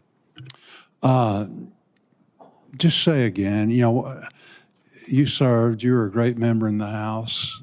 You understand how important it is that when we need, information, when we need to talk to you or somebody of importance, it's so frustrating. You have a hearing and you've sent letters and, the last 3 letters hadn't been answered. Just say again very briefly, because my time is up, but I think it's one of the most important things that we can talk about today is how important it is to, again, be such that you are in constant tune with the members. Senator, thank you for highlighting what I believe is going to be one of the biggest differences, and if confirmed by this body at the VA in the early stages, and that is going to be the involvement of our legislative affairs on this Hill. I am committed to having 535, if you would, canaries in a coal mine, 100 senators and 435 representatives who actually can help us and work together to see where there's problems, to see where there's issues. Like I said, not just in policy, not just in funding recognition, but also in the actual veteran constituency. Because when I hear from you, and as Chairman Moran and I talked, and he mentioned earlier, when we hear from the veterans, that's what we hear in Home Depot. That's what we hear in Kroger. When we're walking around, thanks for helping us. I want to know where the problems are, because I'm not a secretary, if confirmed, that will sit behind a desk. I will be out, and I'll be there making sure we get it fixed. Thank you. Thank you, Mr. Chairman. Thank you, Senator Bosom. Senator Gallego. Thank you, Chairman. Thank you, Congressman Collins, for joining us here today, and congratulations on your nomination. And as you and I talked in my office, of course, this is very personal to me, also being a Marine, Iraq veteran, someone who has used VA healthcare services and as also receives a disability rating from them, making sure the VA continues to be, foremost taking care of our veterans is important to me, especially in Arizona. So I have a couple of questions, more Arizona focus. So the Be Connected program, operated by the Arizona Coalition for Military Families, had began as an Arizona veteran suicide prevention program and has grown to serve the state's veteran population and their families by connecting them with mental health resources and more, which sometimes cannot be met within the hospital system. It receives 1/3 of its funding from the state of Arizona and 2/3 from the VA, and renews its contract with the Phoenix VA annually. The Phoenix VA recently said that it no longer intends to enter into another contract with the Be Connected program and will stop funding on March 31st due to budget constraints. So if confirmed, will you commit to work with me and the other members of the Arizona delegation to ensure the VA finds alternative sources of funding so Arizona veterans can continue to receive this critical services through the Be Connected program? Yes, Senator. I mean, one of the things, and it's good to see you, and it's good to see you over here in your seat as we serve together. Look, also touring the same ground in Iraq, we know that issue coming back and that transition that's been mentioned many times here before. It concerns me. And I'm going to say what you're bringing up right now, it concerns me that as a VA that there would be concerns about funding a program that actually goes to what is one of my major concerns, and that is the issue of death by suicide and looking at or taking it even to a homelessness issue as well. Mm-hmm. So those are the kind of programs I think are priorities. So from my perspective as a secretary, it's going to be about priorities. And priorities are what we're seeing today is 17 people not with us anymore. It's not satisfactory. Over 40,000, I believe, those are more homeless. It's not satisfactory. A 5,000 waiting list in Alaska is not satisfactory. So budget items will match up to the priorities of what I want to have, and that's what I look forward to working with you on, and look forward to getting more information on that issue. Thank you. Now I'm focusing and moving on to kind of the HUD-VASH program. Something that's very important in terms of reducing homeless veterans. But we did see a growth in homeless veterans increase by 7.4% from 2022 to 2023, which is for a variety of reasons, not just the HUD-VASH VA program. The program, as you'll pairs rental assistance through housing vouchers targeted at veterans specifically with case management and other supportive services. If confirmed, what would you do to support HUD-VASH program and increase the collaboration between the VA and HUD? That is something that I think you and I talked about in the office is very important, because we look at the areas for disability, we look at the DASH, we look at this, is it actually enough to provide people the resources to have a home? For me, I will look at this issue of homelessness not just as a VA issue. I'm going to look across the spectrum with HUD and with any other department which we can to make sure that this is something that is not the dark spot on a veteran service where we have homelessness like that is spoken of all the time. Mm-hmm. So I'm willing to take whatever we can in the VA, outside the VA, and I'm looking forward to having a good relationship if confirmed here, and if confirmed, Mr. Turner confirmed at HUD, that we're going to have a lot of conversations about this. Right, and you and I talked about this in my office too. The studies have shown that the whole health coaching can help veterans make meaningful progress towards health goals, reduce stress, and improve quality of life, and overall, bring down the long-term costs for the VA, because then you have healthier veterans at a younger age, means you have healthier veterans at an older age. The VA currently employs around 200 full-time health coaches, but there are about approximately 20,000 to 30,000 health and wellness coach encounters where they have 20 to 30,000 health and wellness encounters per month. This number is expected to increase as veterans demand more coaching when it comes to life and health. As we discussed in our meeting, the VA has serious health coach vacancies. If confirmed, what would you do to safely help remove current barriers to healthcare professionals interested in becoming health coaches with the VA? Senator, as we discussed, that's one of the issues I see, and I think you and I both saw from the House, and now you over here in the Senate and myself, is why are regulations keeping us from getting to the help that we need? And I think that's what I want to take a look at after you and I conversation. We get confirmed. We're going to look at this and say, why is getting from A to D? Why is B and C an issue? Is a proper, or could we remove C and just go A, B, D? You know, I think those are the kind of things, because what you just talked about again is how do we keep people.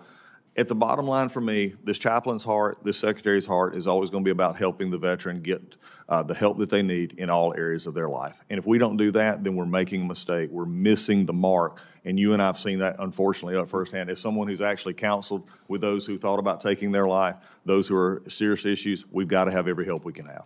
Okay. Thank you. I go back. Thank you and welcome to the committee. Senator Tuberville. Thank you, Mr. Chairman. Thank you, Congressman, for wanting to take this on. You and your family. Largest healthcare system in the world. If that's not eye-opening, I don't know what is. We've had a lot of people tackle this job, and it is a hard job, and it's very, very important. I grew up in a military family, been to many, many VAs, and we have some good ones in Alabama, but it's amazing to me that, you know, that we look at this, and it's, again, second largest budget that we have here in Congress, second largest behind the DOD. But it's really not about money. You know, I think about and look at all this in a different perspective sometimes. It's about people running what you have. And we're run by unions, and there's obviously some good and some bad. But we got to find the problem, because we got to, more and more of our veterans are adding up. We have almost 500,000 just in the state of Alabama alone. And it's a big problem. That we can't take care of all of them. Now, when I first got here and got on this committee 4 years ago, one of the first things that we did, President Trump had eliminated 4,000 people. He didn't care what they were in. If they didn't do their job, they got fired. He took 4,000 of them and sent them out the door. Well, the Biden administration come in, the first thing they did is they rehired them and back pay and put them in a situation where a lot of them had really breached protocol. Now, I come from a previous profession. If you didn't do right, you were gone. Will you commit to doing what's right for the veteran when it comes to the personnel that are handling these people? We can talk about acts and laws and bills and all this. It ain't gonna make a damn bit of good unless we get the people that's running these VAs and these homes that take care of our veterans. We don't get the best. Will you commit to that? Senator, thank you for that. I mean, your last day was not just your profession, but I think every other profession in the world expects accountability. And I think that's what raises the standard. So yes, we're going to have accountability. The VA Accountability and Whistleblower Act, which by the way, passed unanimously out of the Senate, its intent was to make sure that those workers who were not fulfilling their mission, they were not going to take a job anymore.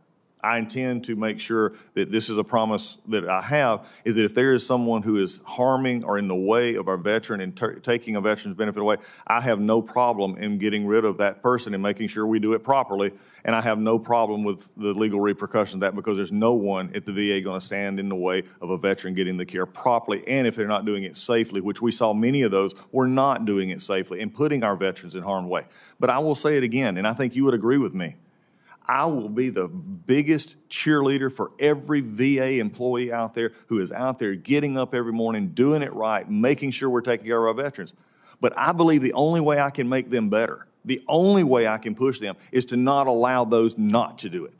So we have to have that accountability. This body passed it unanimously. It is about raising standards. It's about saying that we're going to expect the best and we're going to require the best. Because if I want to retain doctors, if I want to retain nurses, if we want to retain benefits people, then you got to set a standard that says, I'm proud to be here. And for me, I want to lead an agency that works and puts our veterans first and holds accountable those that have not. Awesome. 2023, it was reported to us, some of our VAs, especially our community care systems, were funding illegal aliens, healthcare. Would you please look into that once you take this office? Yes, Senator, I will. I do not believe any money that's taken outside the mission of the VA to help the veteran is a worthy cause of the money that has been appropriated for the veteran, and we will not be doing that. You know, we were given a budget shortfall just back last July. We were called and told by the administration that we're $3 billion short, and we had to come up very, very quickly, or we were going to default in the VA. You can imagine how frustrated we all got with that when we found out that we actually had a surplus. I would hope that we take better care of what we do with our money and we know where it's at. Also, one thing before I go off here, and I didn't get a chance to talk to you about this back when we met, electronic health care. Nobody's told you this, $20 billion on updating our VA's electronic health care records over the last decade. The Department of Defense completed their update, yet the VA has nothing to show for the $20 billion. Houston, yes. We got a problem. Houston, Atlanta, D.C., everywhere else we have a problem. That is not acceptable. That's one of the things that we're going to, as we've said earlier, and we talked about this earlier, we're going to have to get into very quickly, put every player on the table to make sure that we're getting it right from the VA perspective and from the from Oracle perspective as it's currently held. DOD and VA are very different, but also, as I said before, we're special but not unique. What we can do can be done, and there's ways that we can look at that, and I think Senator King talked about ways that we can let's do what we can do. We're going to get that right. Even up here, 8 years and that much money and no results, only 5 places, I believe, actually still is not acceptable. Thank you. Thank you, Senator. Senator Sanders. Thank you, Mr. Chairman, and congratulations on your new position. Look Thank forward you. to working with you. Former Mr. Chairman. The job that you have been nominated for is an impossibly difficult job. I just want to say for the record that I think Dennis McDonough, the gentleman who came before you, has done a very good job in the context of what he had to deal with. Mr. Collins, in 2 independent assessments last year, the VA outperformed non-VA hospitals in terms of patient satisfaction and hospital quality. I can tell you that in Vermont, you talk to the average veteran who accesses VA, they say, you know what, the care is pretty good. I think that's probably true in most parts of the country, and that takes place within a healthcare system which is broken, a private healthcare system which is largely broken and dysfunctional. It strikes me, from what I have heard, there are 3 approaches to the VA. There are some folks, extremists, who think get rid of the VA completely, send veterans out into the private sector. Others, including the nominee for Defense Secretary, Mr. Hegseth, who have indicated that the VA should be there for specialized care. People with PTSD, people with amputations, particular problems the veterans have, specialized care. And there are those of us, including myself, who think that when people are asked to put their lives on the line to defend this country, you know what? All veterans are entitled to all of the health care that they need. That's my view. Where do you come out on that? Senator, it's great to sit in the office and talk to you, especially your chairman, your perspective you had. We come out very similar. I've said before, and I said it to this committee early on, there'll always be a VA health system for the veteran. And like we talked about in your office, I think what we're going to do is make sure that the VA centers that are strong can get better. But also I have states that I've talked to and other senators who have maybe one facility that is doing well and another facility that's not. So we can't paint with a broad stroke, even on the private sector that you mentioned, to say that any one in particular is the rule for all. So I'm for getting that and making sure that we have it. Okay, here's the problem. There is a limited amount of money. Community care spending went from $8 billion in 2014 to $31 billion in 2024. Ideally, what we could say is, hey, you're a veteran, you want to go into a private care? No problem. You want to go to the VA? No problem. We have a strong VA, strong private care. They don't have enough money to do that. So in fact, what the debate comes down to is not whether somebody should be able to access community care, but where are we going to put our resources? Are we going to allow the VA to wither on the vine, so to speak? Do you understand where I'm coming from? How are you willing to tell us that you're going to fight for a strong VA in every state in this country? We're going to, Senator, that's a non-negotiable. We're going to fight for a strong VA. Now, I understand your perspective. You didn't vote for the Mission Act, which is where community care started. I understand your perspective, but I also understand the will of the body and the law, and I understand veterans today. I believe you can have both. I believe you have a strong VA as it currently exists and have the community care aspect. Okay. Vermont issue. You're inheriting an incredible bureaucracy that is very slow-moving at times. There are 2 CBOCs in the Vermont area, one in Chittenden County, our most populated area, one in the southern part of the state, probably be located in the New Hampshire area, all right? Keene, New Hampshire. Access to both Vermont and New Hampshire veterans. It has been moving along rather slowly. Will you assure me that you're going to take a hard look to make sure that those CBOCs get moving rapidly? Yes, Senator, as we were talking about with Senator Bozeman as well. Those are issues that we got to look at and make sure the priorities, the money's there. We're going to look sure. But it's not just the VSA.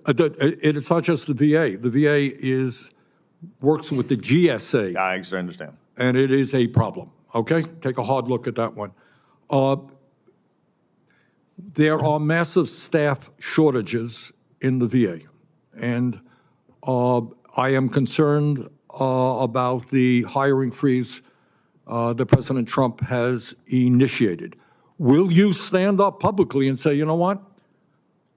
We need every VA health facility in this country to be adequately staffed. We will not accept staff shortages, and make sure that we have the people that we need. I will advocate to make sure our veterans are taken care of, but I'll also support in the fact that we'll take a look at the current levels of employees that we have and where they're properly located, and we'll work at that, and the President will work under the executive order that he has given. Look, in English, we all understand this. There are inefficiencies in the VA. There's waste in the VA, every government agency. On the other hand, the VA in general, in my view, does an excellent job. They need the support. Yep. So you want to go after waste and inefficiencies, do it. But make sure that we have the quality of doctors, nurses, staffing that we need to take care of every veteran in this country. Thank you, Senator. Senator Tillis.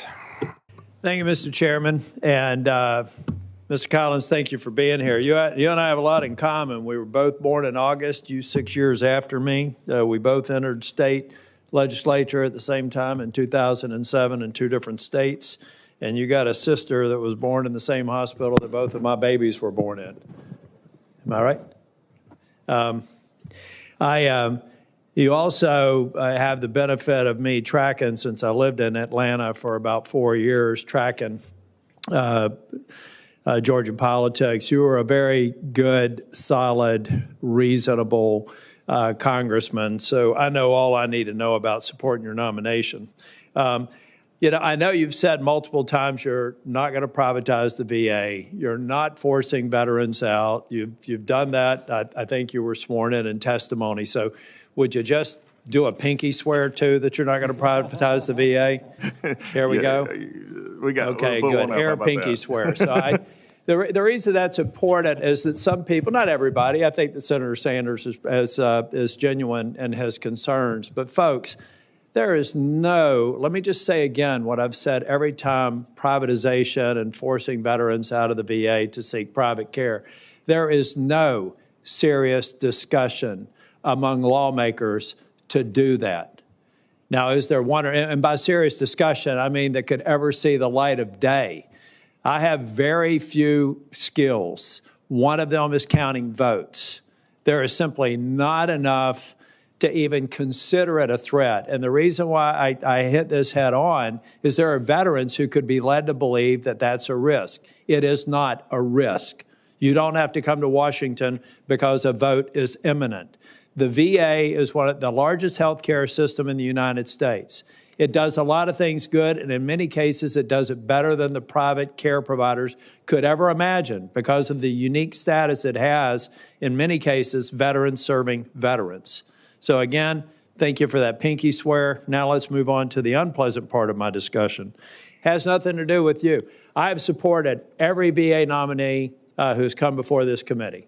And I supported the Secretary of the VA when I came in the Obama administration. I've had a great working relationship up to and including with Secretary McDonough. I have concerns, even some that date back to VA Secretary Wilkie, who was my MLA before he went on to be a VA Secretary. The implementation of the electronic health record is a bipartisan, multi-administration disaster. There is no way on God's green earth that we should have spent $10 billion to have only a fraction of the VISNs even touched.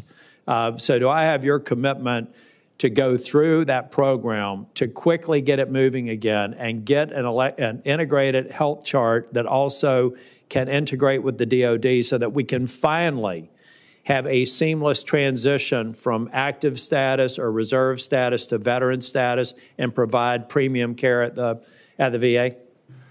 Yes, Senator Ellis, for the very reason of this, is what you just said about seamless care is actually a safety and security issue for my veterans. It absolutely it is. The electronic health record, I've got a real problem. We need to have a review. I don't know if it's an Inspector General's report or something else, but folks, I did large-scale systems implementation work for the vast majority of my career. I've done that more than I've done being a U.S. Senator or a state representative. This is a disaster. And I would like the people involved, not only the contractors, but having been the contractor before, my guess is it's rooted in bureaucracy and people responsible for the implementation within the VA not doing it right. So will you commit to me to doing a project review? I'll come to your turf to do it.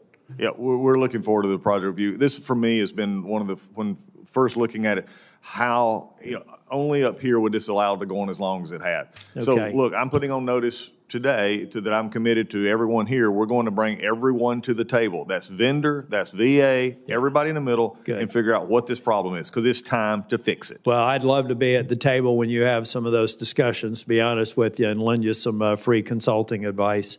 Last thing I want to leave you with, because I say it in most of the hearings, I did not vote for the PACT Act, in spite of the fact that my office was responsible for the formulation of the TEAM Act that was in that bill, which was to provide care to warriors who were exposed to toxics, and also the Camp Lejeune Toxics Act, which my colleague, Senator Sullivan, has been trying to work to reduce the compensation. I didn't vote for it because I was absolutely convinced it was going to be where it is today.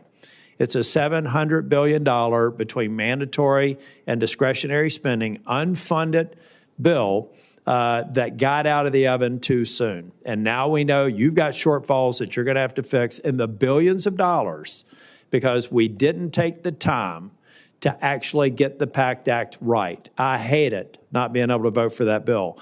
But I voted against it because we promised out of this committee that we would fix it before it got a vote on the floor. Now we got to fix it, and you can count me as somebody that will be helpful.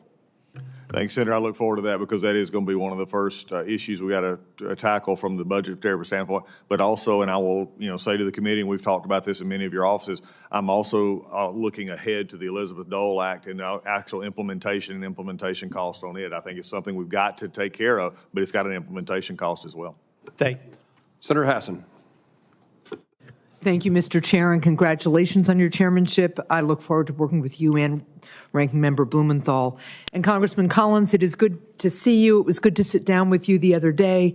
Congratulations on your nomination. And thank you to you for your service to our nation and to your family as well for their sacrifices, because we know when an individual serves, the whole family serves, and I welcome them here today as well. One quick comment to follow up on what Senator Slotkin was asking you about. I appreciated your expression that you would be willing to let the president know or anybody else in the administration know if you thought the budget cuts would hurt service to veterans. And I will just say, having done this work at the state level and now here, it is tempting for people in your position to tell their bosses, whatever budget you give me will get the job done, because that's what you want to be able to do. But cutting direct care people in a healthcare system, cutting people who coordinate care so that veterans can get integrated care, can really, really harm veterans. So I will hold you to your statement that you will stand up for veterans in the budget discussions, because it's going to be real important. And thank you, Senator, on that question, because it is true. I mean, as we said, and brings the uniqueness is I've been on that side. There's only limited dollars, right? And there's consequences. And there's a big thought up here on Capitol Hill that we vote on ideas. We don't vote on ideas. Okay. We vote on words on paper, right? And those cost money. So yes, I'll stand up and look. The president has made it very clear to take care of veterans. And I will say, as we look for efficiencies, as we look for the things to run those agencies, I will say, here's the cost benefit of that, and we will move forward with that, making sure we take care of the veteran. Well, I appreciate that. I want to move on now to a topic that I know Senator Sullivan also touched on. President-elect Trump supported a full-service VA hospital for New Hampshire when he was on the campaign trail. I've supported a full-service hospital in our state for years and will gladly work with you and the president to make that happen. In the meantime, though, the current Manchester VA Medical Center is almost 75 years old, and it needs significant upgrades. The facility's age is showing. Twice over the past 8 years, pipes have burst, temporarily closing parts of the medical center. And when I say temporarily, we're talking months. Rescheduled surgeries, the whole 9 yards. It has been terrible. So following a push from the New Hampshire delegation to prioritize improvements to the medical center, the VA has begun implementing a multi-year upgrade plan. Will you commit to continuing these upgrades to make sure that Granite State veterans have the best possible medical facility to receive their care at? And will you come up to New Hampshire to visit the facility and meet our veterans? I'll take the last one first, yes. Yeah. There we go. Good. But I will assure you, not only Granite State veterans, but all across the country, they will be taken care of and looking at our needs. The infrastructure needs, I'm glad we're talking about that today, because it's not just the new facility. It's not just the new CBOC. It's taking these older facilities that, as you said, once they're shut down, and then the bureaucratic process to get it fixed. Right. And so that is it. But also, with President Trump's commitment, look, I'm going to support the president. We're going to look to that hospital. But I think you've brought up a bigger issue that I hope all of the committee members will understand is I wish we could, as I said before, have this rose-colored old pixie dust that'll just fix itself. But construction issues are going to be one of our hardest because of age of facilities. Right. Thank you. Let's talk about rural veterans. They face several challenges in accessing VA healthcare. For example, they have to travel long distances to access their VA healthcare facilities, and that usually means that they're going to want to schedule multiple appointments on the same day, so they don't have to do all the travel back and forth. Unfortunately, some VA medical appointments can only be scheduled by calling the individual clinic directly, meaning veterans often have to make several calls to multiple disconnected offices just to try to coordinate and schedule their appointments. And then they schedule one, then they call back the other, find out the slot they thought they had is gone. So that's why Senator Boozman and I introduced the bipartisan Improving Veteran Access to Care Act, which would require the VA to create a streamlined scheduling system where veterans can either call or go online to view and schedule appointments for all of their VA health care.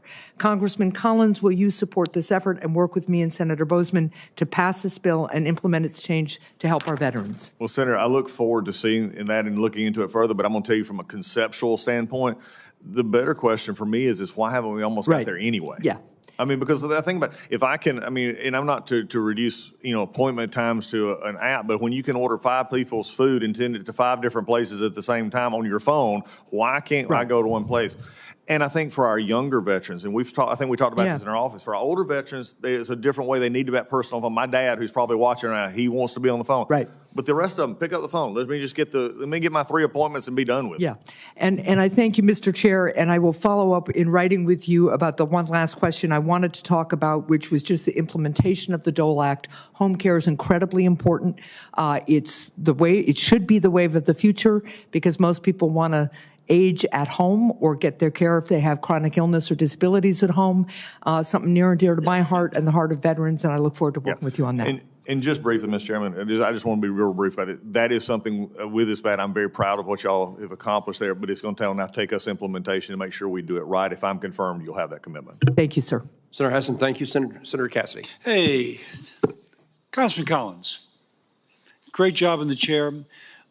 You're going to be a fabulous Secretary of the VA, and you're going to have my support. You're a Georgia Bulldog fan, but you know that's okay. I mean, not everybody can be a Go Tiger. Go Dogs.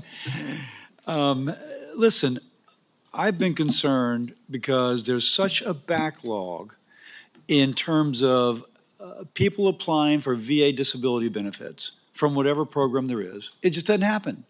And when it finally happens, sometimes the person's dead. Now, when I speak to people and read about the use of artificial intelligence, someone says it's the perfect bureaucrat. That once you set on the facts, it can process in a tremendous amount of information next to instantaneously and come up with the same decision based upon the same set of facts over and over and over. Now, but also learn it's only something that happens if you lean into it. If you just say, well, it's really great, we'll get there when it happens, it never happens. If you say, we are going to set up a system in which we red team it, and we're going to compare it to our best reviewers, we're going to then compare the best reviewers to the AI, and whichever is different, we're going to figure out why it's different. And if the AI is not as good, we're going to continue to refine it until we can scale it. And a VA, a veteran, does not need to wait for his or her benefits. What do you think about that vision? I wish it wasn't being presented as such a novel concept, because it's really true. We can do that, and as you from your medical profession and looking at why are we not using AI in the benefits of IT to actually take, especially from the benefit perspective, and take the ones that are, you know, quote, easy, the ones that match the box, that we can get out of the way so that we can actually still hands-on those that are a little bit more difficult. Here's some numbers that maybe I'm sure you're familiar with and this committee is familiar with, and I'm proud of.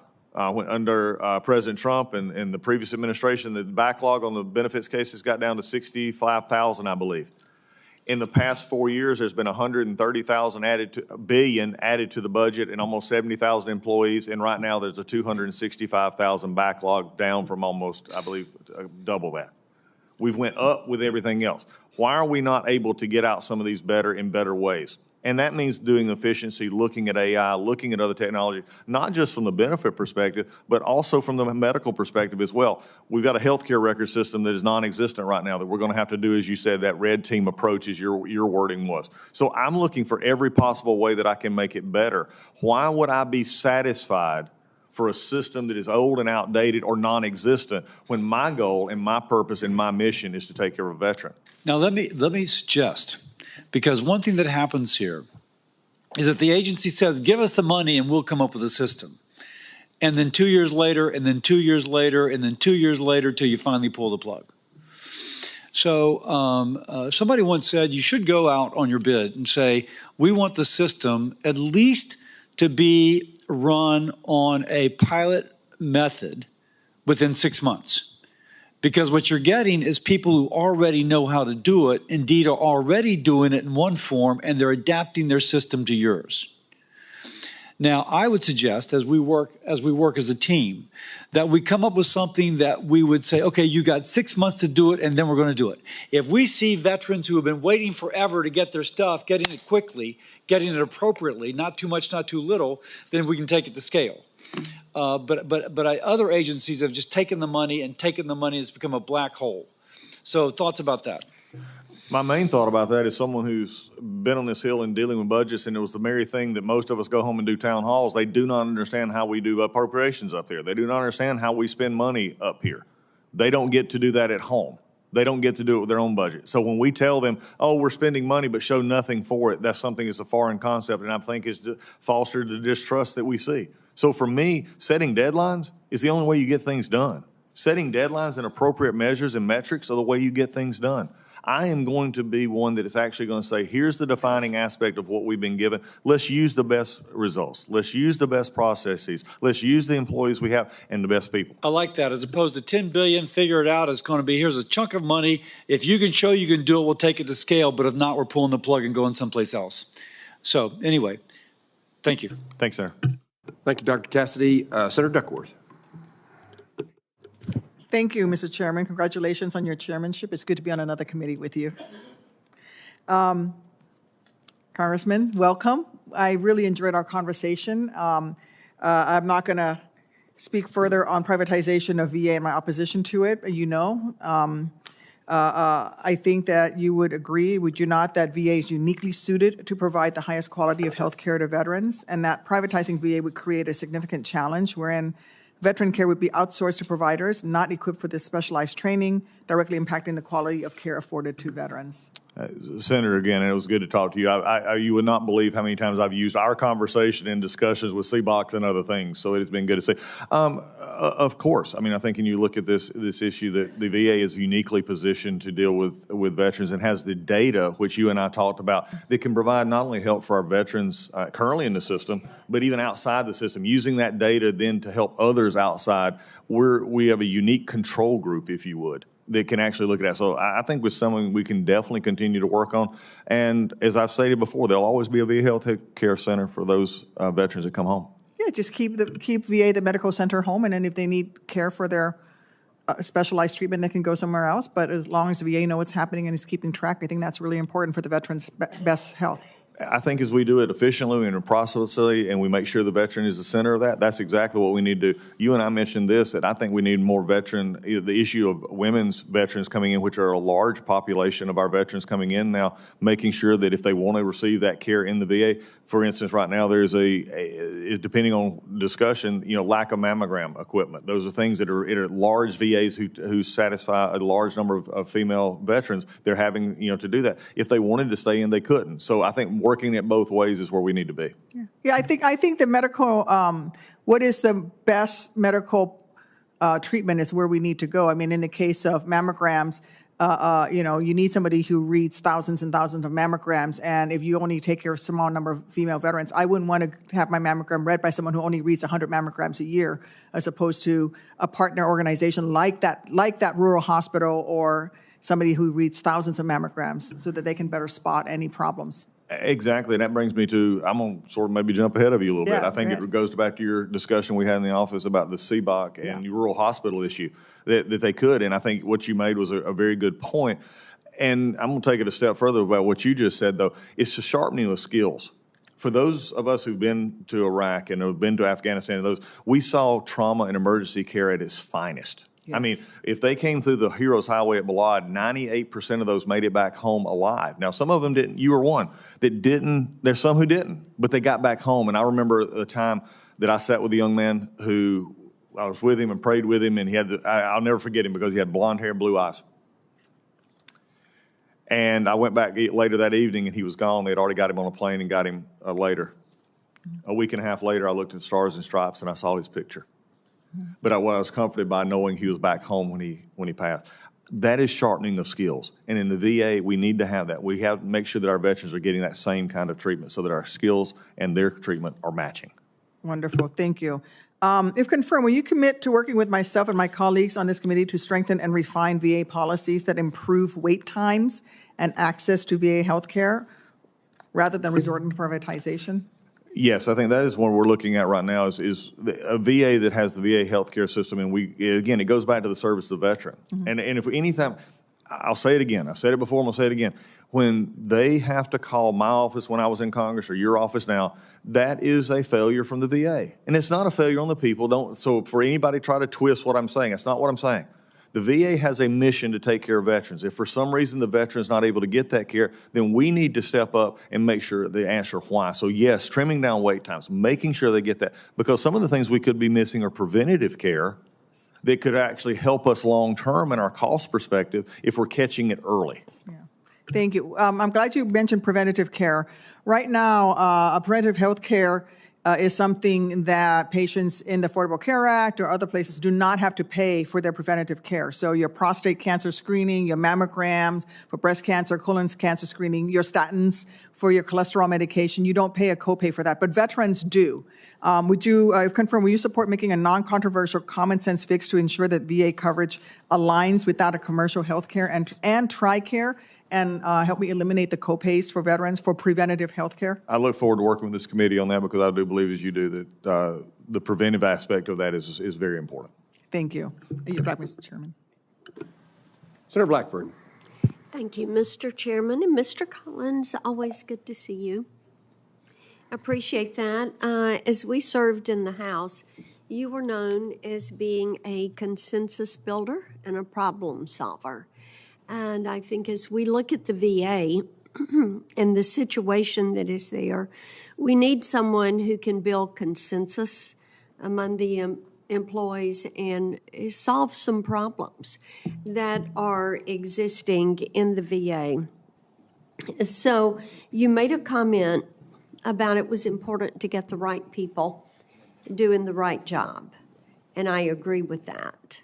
And as we have been overseeing the VA, something that has been a consistent problem is the return to work policy and the lack of individuals that are working full-time. At one point, out of VA benefits, they were only required, according to Secretary McDonough, they only had to work in person 2 out of 10 days. And then in healthcare, they had to work in person 5 out of the 10 days. So that is a problem. And I fully believe that's why the backlog, as you mentioned, that long-term backlog is at 265,000. If you put those that are under 120 days on that list, you are at 956,000. This is because people don't go to work. So where are you on that and having that return to work policy? Thank you, Senator. It's good to see you. It's also good to see you back over here as we've worked together many times. And I do pride myself, as I mentioned in my opening statement, about the stuff that we worked on bipartisan, Music Modernization Act, which you are such a great champion of as well. And we're going to have to work together on this. But I do believe people need to come to work. The President's made it very clear. He made that very clear that people need to come to work. Now, there are certain issues and times, and before the question is asked, that we have a large portion of the VA workforce is unionized and they're in contracts, but we're going to work together to get people back to work. What percentage of those employees are union? 80. 80%? Approximately 80% of 470-ish thousand. Okay. And some of them in the telework agreement stuff. Look, we're going to encourage them to come back to work. We're going to follow the President's directive in that. And we're going to make sure that we get people in there because at the end of the day, it's about veterans. My hospital employees, if I was confirming this, they have to show up every day. Okay. That is encouraging because you look at we've talked about the health records, the EHRs, and the fumbling, the $15 billion that has been spent on that not to have those records. The way there is no data transfer from DOD to the VA on those health records. This is a problem we can fix. We've got a lot of good health IT experts in Nashville that could fix this. And when they hear from people that are in the VA system about they can't get any care, the wait times, and we've talked some about the backlog. At the Fort Campbell facility, VA facility, the wait to get a primary care appointment today, and we've just checked our numbers, is 81 days. And in Chattanooga, it's 110 days. In Murfreesboro, it is 54 days. That is completely unacceptable. And if people are going to not show up to work, if they're beholden to the union and say that it is about them and not about the vet, that is something that is just completely unacceptable, and it's one of the reasons we need to strengthen community care. The suicide rate, that 34.7 individuals per 100,000 of our vets that choose suicide, the mental health components, and having that community care where they can access it in their community without having to travel, having an EHR that they are carrying with them to the doctor, that will be helpful. Senator, you've hit a multitude of things there that are all important to the very end and aspect, and that's the health and safety and the wellness of our veterans. The rec healthcare record system, I mean, there's nowhere else we can even point to. I mean, you cannot, if a doctor in the VA walked out and decided to go take a job in the private sector, guess what they're going to find when they get there? Electronic healthcare records. That's right. So the system that we currently use, it still is, F1, F2, it's unacceptable because it creates what the problem that you've seen going forward. Look, I believe in all workforces, and I believe, that the employees at the VA, whether they're union or not, are very valuable, and I respect that. I was years ago, 5 years in the Food and Commercial Workers Union when I was in a big grocery store. I get the issue. But also I believe we ought to bring people back to work, that we ought to make it in a way that people are not only employees, but at the end of the day, we remember it's not about the VA, it's about the vet. That's exactly right. Thank you, Mr. Chairman. Senator Blackburn, we're going to have a brief second round. I'm going to turn to Senator Blumenthal to begin that, but I want to ask unanimous consent at this point to add to the hearing record letters of support for Congressman Collins' nomination. They come from the Wounded Warrior Project, AMVETS, Blinded Veterans Association, Military Veterans Advocacy, Avalon Action Alliance, America First Vets, National Defense Committee, Mission Roll Call, Burn Pits 360, Jewish War Veterans, Military Order of the Purple Heart, Luke's Wings, and the Valor Mission Project. Without objection, those letters of support are entered into the record. Senator Blumenthal, I recognize you for 5 minutes. Thanks, Mr. Chairman. As we were talking a little bit earlier, last night the White House issued various executive orders. Some of them dealt with a federal hiring freeze, a freeze on regulations, and other issues. We're still reviewing them in my office. The issue of a workforce hiring freeze memorandum claims that it will not, quote, adversely impact the provision of Social Security, Medicare, or veterans benefits, end quote. I'd like to know from you, what does that mean in practical terms about the employees who deliver veterans health care or work in cemeteries? Does this language exempt all of the VA's positions from a hiring freeze? I think, Senator, we're still like you examining that, but we support the president's initiative here in the freeze. But also, I take, as far as what it says, I'll take it at the words that it's on the paper, and that's not going to affect it because we have people doing those benefits packages right now. We have people working at that. And the implication would be that adding more people would fix whatever the problem is. I'm convinced right now that the workers and the benefits, we need to make better efficiencies with what we currently have. So I support that. Yeah, that's not reassuring to me because I'm asking not about the VA employees who work on benefits. I'm asking about the folks who are in the hospitals, in the care facilities, at the cemeteries. They're not dispersing benefits, they're providing care. And as you well know, there are extraordinary problems in recruiting and retaining the doctors, the nurses, and filling their ranks where there are openings right now. So the explicit language of that memorandum seems to include them in the hiring freeze. Going by the way you've worded, I will say this. So hiring freeze in the wording that you use, and I do not have this before me, so I'm not going to comment completely on it. I do not have it in front of me. I'm going off of the memory, and we're still examining that as well. I can assure you President Trump is in this executive order is to get assessment on where we are with our employees. It is not to take away from anything that is currently there in future. And the way that your question is worded is implying that they would not be there to do the veterans health care, the cemetery work. That's going to continue. This new hire freeze is not there. We may not at this point bring in a new person tomorrow unless we need it, but this is where we're at. And I think what he's done is to get an assessment on where we are. Well, you and I are trading a lot of words. Let me come right to the point. I'm asking you to fight to fill the openings, not a hiring freeze, in the ranks of the doctors, the nurses, the attendants, everybody who works in care facilities or in veteran cemeteries, rather than leaving those positions open because those folks are needed to care for veterans. Will you seek an exemption to the hiring freeze for those positions that concern veterans care, including the Veterans Crisis Line? I will take everything that you've said into consideration and understand that the freeze and export the executive order, while at the same time, if confirmed, be willing to make sure that there's nothing missing in the process. We may, as you said, we're sharing words. I think we're saying the same thing. Well, no, we're not. With all due respect. I respect that. This is going to be a first test of your leadership.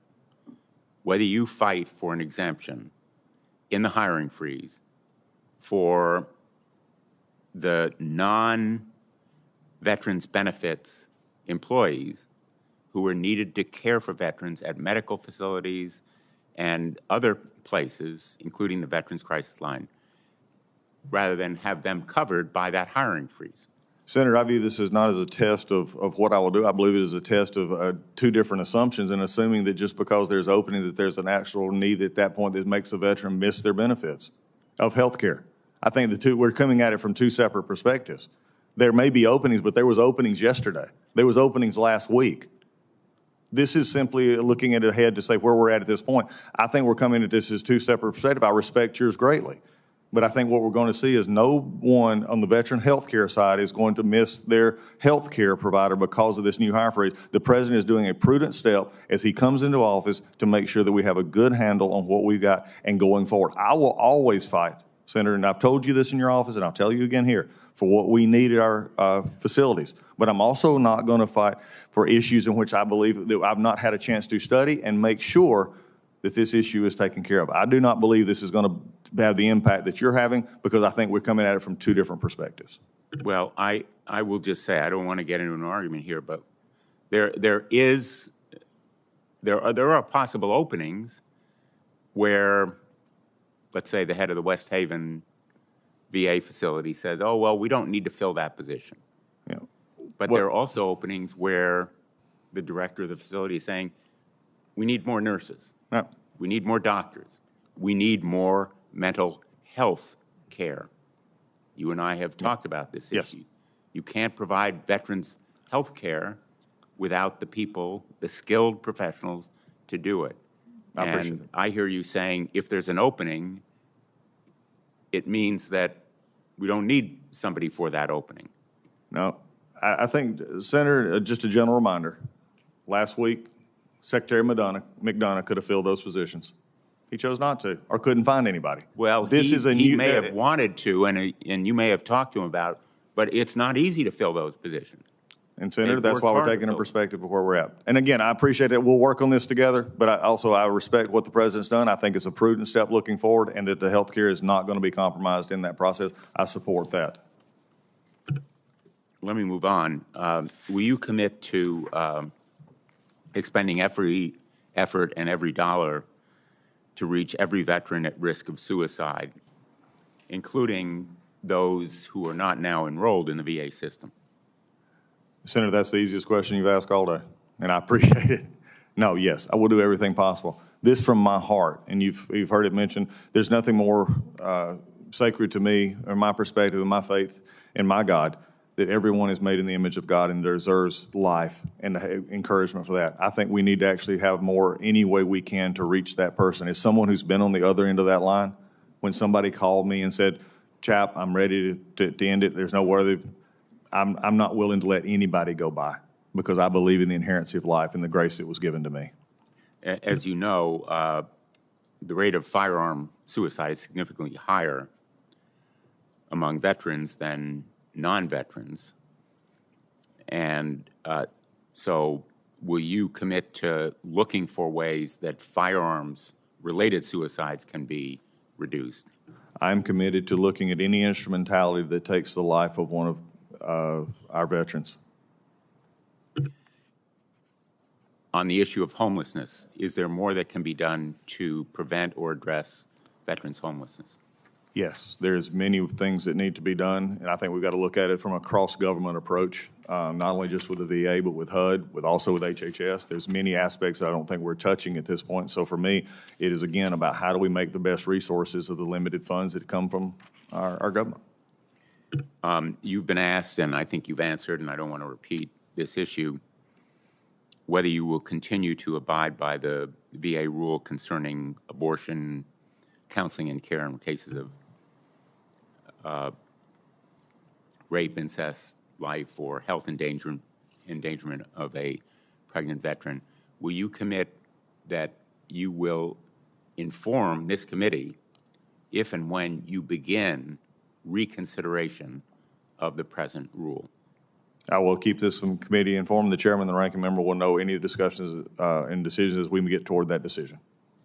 As you begin consideration, you'll let us know? We'll get into that when we get in there. I'll keep the committee informed of things that we have going on. I have to get in there first, if confirmed by this committee, which I'd hope to earn votes for. We'll see what we got when we get there. And let me just ask you finally, and I appreciate the chairman indulging this additional time. Despite your earlier commentary about me. Well, I don't see anyone waiting to, I'm sorry. I apologize to Senator King. Just one more quick question. The PAC Act, as you know, established the Toxic Exposure Fund to pay for extended and expanded benefits without impacting other non-defense discretionary spending. If confirmed, do you intend to advocate for undoing or altering the Toxic Exposure Fund, or would you like to consider it, continue it in its present form? I think any changes to any program, it would be premature for me to make policy at this or discuss that. I think we'll look at it, the possibility, but I think the intent of Congress will be carried out. I know there's some discretionary with the funding issues with that from the VA. We're going to look at that as we go forward, but I'm at this point, I want to see where we're at because there is a concern that we made proper implementation that could have caused some of the budget shortfalls, and we have another program right on top of it, which is going to be the Elizabeth Dole Act, that I promised and commit to you that we're going to make sure that we look at so that we can properly implement your intent and the Congress's intent for this. Just for the record, I hope that you will continue this fund because it provides for a solid source of benefits for those veterans who are suffering from diseases relating to toxic exposures, and that you will continue the outreach program that Secretary McDonough started. Thank you, Mr. Chairman. Senator King. Thank you, Mr. Chairman. I want to make something very clear. I don't want AI to decide if one of my veterans is entitled to the benefits they've earned, period. Capiche? Senator, there's no veteran that is going to miss the benefit that they earned by the position and the way they process their claims. But I think you and I will both come to a conclusion that if there are better ways to process a claim that our veterans can get their benefits quicker, then I'm willing to look at any opportunity to get their veterans' benefits quicker. And if that involves AI, then I'm not willing to take it off the table.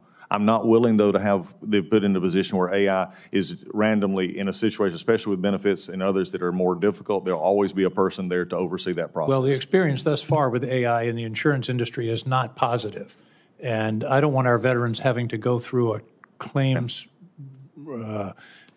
litigation in order to overturn the decision of a machine somewhere. So I understand you're not willing to take it off the table, but I certainly hope it will be handled with great care because it will be very tempting to reduce staff and replace it with this technology. But I'm not confident in the technology right now to be making these life or death decisions for our veterans. Yeah, I understand and respect your position, Senator. I do not view this as a life or death decision. I think these are decisions that could be made in how we look at the best efficiencies. And look, there'll always be, in my mind, especially when it comes to the veteran benefit, someone that overlooks and oversees that as well to make sure that it is working properly. If it went that way. Thank you. You're going to be under tremendous pressure as we move into this difficult budgetary situation, and there's a lot of pressure to reduce the budget. I think it's been pointed out here, the Veterans Administration is one of the largest pots of money in the federal government. It's very easy to focus on the bureaucracy, that term, which carries with it a kind of negative connotation. But I would point out that in many cases, staff cuts equal benefit cuts, because if there's nobody there to answer the phone, or if the process is delayed to the point where the veteran dies or just gives up, that's in effect a benefit cut. So as you're under this pressure, and I believe you will be, I hope you'll take care to balance necessary efficiencies against the loss of services. You've said repeatedly, and you said in my office, and I love it, you don't want us to have to be advocating for our veterans because they ought to get their benefits without having to come to a congressional office. Well, if staff cuts end up having nobody answer the phone or answer the phone after only 100 rings, or say, we'll have to talk to you 6 days from now or 6 months from now, that's going to only aggravate the problem, and you're going to be hearing from us on a daily basis instead of every other day. I think, Senator, your point is taken, and I understand. I think the interesting question is these very things arise right now at the staffing levels that we have. I think there's more of an issue here. Are we doing things as efficiently and processing as we can with the staffing that we currently have, whether that's more or less staff? I think sometimes you have to look at the process. I mean, why is it that we're back up at 250,000 backlog of benefits when we've had 130 billion in increase in funds and 70,000 employees? That's just something's broken about that. I agree, and I commend you for wanting to follow up on that. And I have no problem with efficiency, and I think I can't complain about a hiring freeze. I actually signed a hiring freeze in my inaugural address as governor, so I understand that. On the other hand, I think the point that Senator Blumenthal was making, the hiring freeze should not apply to direct care workers. If my Togus Hospital in Maine needs a cardiologist and it's been open for a couple of months because they're hard to find, this hiring freeze should not prohibit them from continuing to search for, and if they can find a cardiologist, to sign them up. I hope you'll distinguish between direct care workers and others who serve veterans behind the scenes. Thank you, Senator. If confirmed, we're going to always make sure that, as I've said many times before, no matter what the issue is, I will always fight for making sure our veterans are getting the care in the proper way that they need to. Final point, there's no answer necessary for this, but one of the things you're going to be having to face is increasing demands for mental health services and long-term care. Long-term care, as our veterans age, is going to become a greater and greater issue. The Elizabeth Dole Act starts to address that, but I just commend that to your thought process, and perhaps you can have people thinking about this. How are we going to provide those services that are going to become more and more necessary as time goes on? Thank you, Senator. I appreciate the things that are already keeping me up at night if confirmed about this job. I appreciate you giving me more. But I also look forward to reaching out to you for help in that as well. Thank you. I commend you for your participation this morning. Look forward to supporting your nomination. Thank you so much. Appreciate it. Senator King, thank you very much. Let me just try to wrap up my thoughts and questions to you, and it's just a miscellaneous of things. First of all, I would tell you that we work closely with the Inspector General at the Department of Veterans Affairs. I find him valuable, both to me and to this committee, but should be valuable to the Department of Veterans Affairs. Anything that you want to say in regard to utilization of Inspector General's reports and how the department will respond? Yes, sir, Mr. Chairman. When I was ranking member of House Judiciary, this was one of the issues that we dealt with the Judiciary Committee, but also with the Department of Justice, but also in other committees I served on. Inspector Generals play a vital role. We're not always possibly going to agree with the outcome, but we can come to a conclusion because always having other eyes on a situation is provided. I'm one of those that believes in gathering a lot of input and then making a decision. So if you're having input from an Inspector General who's looking out for the best interest of what the VA is for, then I'll be working with them, and I look forward to it. I didn't mean to suggest, and don't think I did, that you need to agree with the Inspector General. I do think that that extra set of eyes in the professional way that that investigation is conducted has value. Certainly gives us a greater opportunity for oversight, but that same kind of oversight is what a Secretary of the Department of Veterans Affairs should be looking for, just like we do. Yes, sir. We have a habit here of passing legislation, and there's lots of bills that are introduced, certainly. Some of them actually become law. And one of the things that I think it's important for this committee to try to assure is that we don't just take the applause, the pat on the back with our veterans or veteran organizations because we introduced a piece of legislation or we passed a piece of legislation. The real goal is to make sure that the legislative efforts, when a bill becomes law, that it actually benefits veterans. You and that Department of Veterans Affairs have a lot to say, have a lot to determine whether that is the outcome.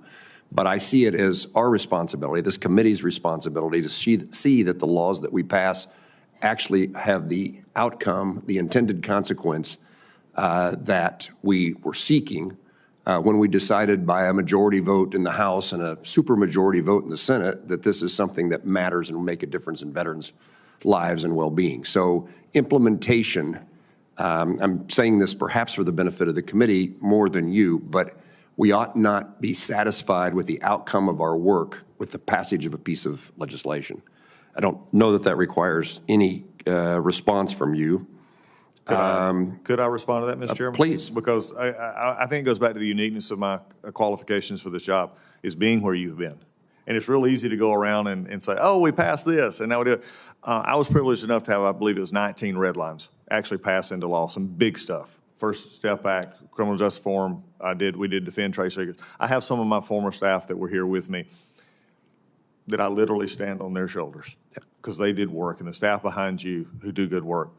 But now I'm getting to take, hopefully with the confirmation of this body, be able to step into a role in which I get to see the other end of it. Those words on paper actually matter to me. And I believe that carrying that out is one of my highest callings. Working for this president who's had the trust in me to put me into this position and his administration, what he's done before, I look forward to this opportunity. I thank you for that response. You mentioned the staff behind us, and rightfully so. You compliment and highlight the value and importance of their work. We have staff inquiries to the Department of Veterans Affairs that go back 6 months with no response. And we've worked with the previous staff at the VA, the previous secretary, and there was a great intent to see that the answers come. It will mean that it has to be prioritized. And so you have indicated earlier that you're going to be very responsive to Congress. Those two, like introducing a piece of legislation, are words that you should say, and I hope that you can find every method possible to give us the information that we need to respond to what's going on at the Department of Veterans Affairs, and most importantly, accurate, but also timely. Mr. Chairman, there's many things that I've talked about today, and I've enjoyed this time with this committee, but there's one thing that will be true. The way that we interact with this Hill, as of my confirmation, and I'm the ability to sit in that seat, will change. The Legislative Affairs Office is going to be much more on the Hill.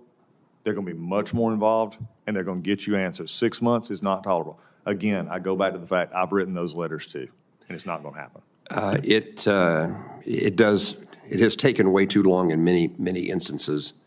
And QFRs, in a hearing in which we ask for members the opportunity to ask additional questions at the end of the hearing, those responses are terribly, terribly slow, and again impedes the capability of the committee doing its work. One of my experiences is that we bring a problem to the Department of Veterans Affairs, and at least on a number of occasions, we're successful in changing the policy or approach at the department. So again, much of what I know about what's going on with veterans is because they tell me what's going on with veterans. And we discover there's a problem. We highlight that problem for the department, but on many occasions. And the answer comes back from the department, the central office of the Department of Veterans Affairs. We've changed it. You're right. This needs to be different than it's been, and we're going to conduct ourselves differently. The challenge becomes when the VISN in Kansas or anybody else's VISN doesn't know the changes have taken place in the central office. So we can have a few high-five moments. We've solved a problem, but when it gets to the field, they've never heard of what we have been told in Washington, D.C. by the department. A high-five in Washington, D.C. is a nothing in Kansas if it's not implemented. Look, that's one of the things I'm excited about. I come to this in a new position as well. I've been been a part of the Hill, but also media and social media. Look at the applications that are out there now that we can tell the good. You're going to see, the department is going to hear from me directly. It's not going to come through memos. It's not going to come from me sitting behind a desk on Hyatt Central Office. It's going to come from me through videos that are going to be on our social media. It's going to be through emails that we're going to send, encouraging them to know this is my direction. They'll hear from me. That if we're still getting, that the idea that a veteran has to call their congressman or their senator for help, that we're missing the mark somewhere. They're going to hear it directly from me. And here's the other thing. They're going to see me. They're not going to have to wonder what I'm thinking, because all of a sudden I may just show up at their hospital. I may just show up at their CBOC, and we're going to talk about it, and we're going to make sure that our veterans are getting taken care of. I'm not pie in the sky thinking I can wave my magic wand and make it happen. But I will tell you this. They're going to know who their secretary is. They're going to know who their secretary cares about. And it's that veteran that is in the system now, and that veteran that is to come, and that veteran that has gotten out and for some reason flipped through the cracks and does not know that they have benefits of life. And if they choose to take those, then they're going to be there for them, or they're going to have a veterans office that is waiting for them. I appreciate that. To my point, what you're responding to is that the assurance from the Department of Veterans Affairs that the problem has been solved often is not the circumstance in the field.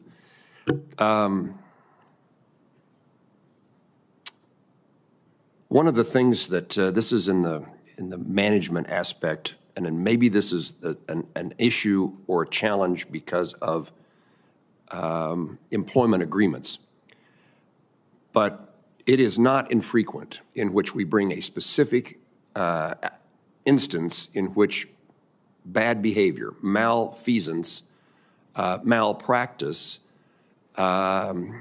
insubordination, a list that could be long of errors and mistakes made by someone who works at the Department of Veterans Affairs in the field.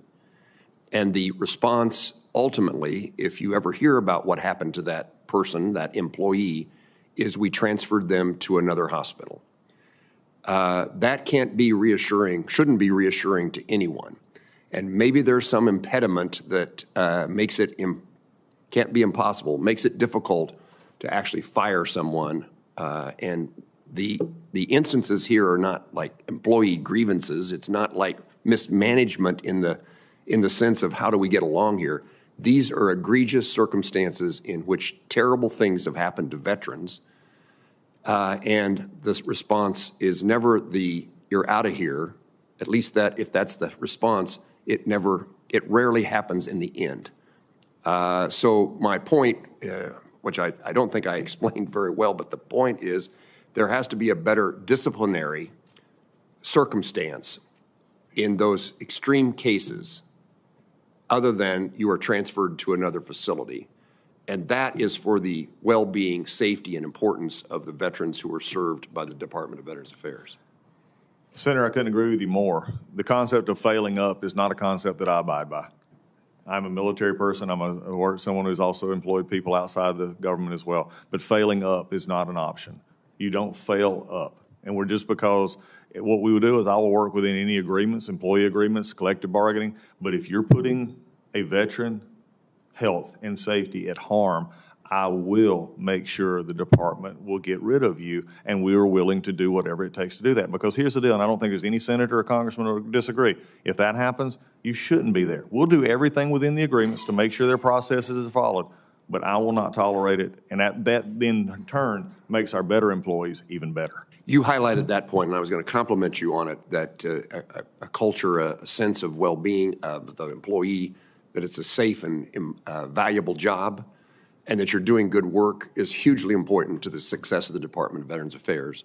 And if other employees see that some employees get away with bad behavior, it diminishes the value and joy of working there.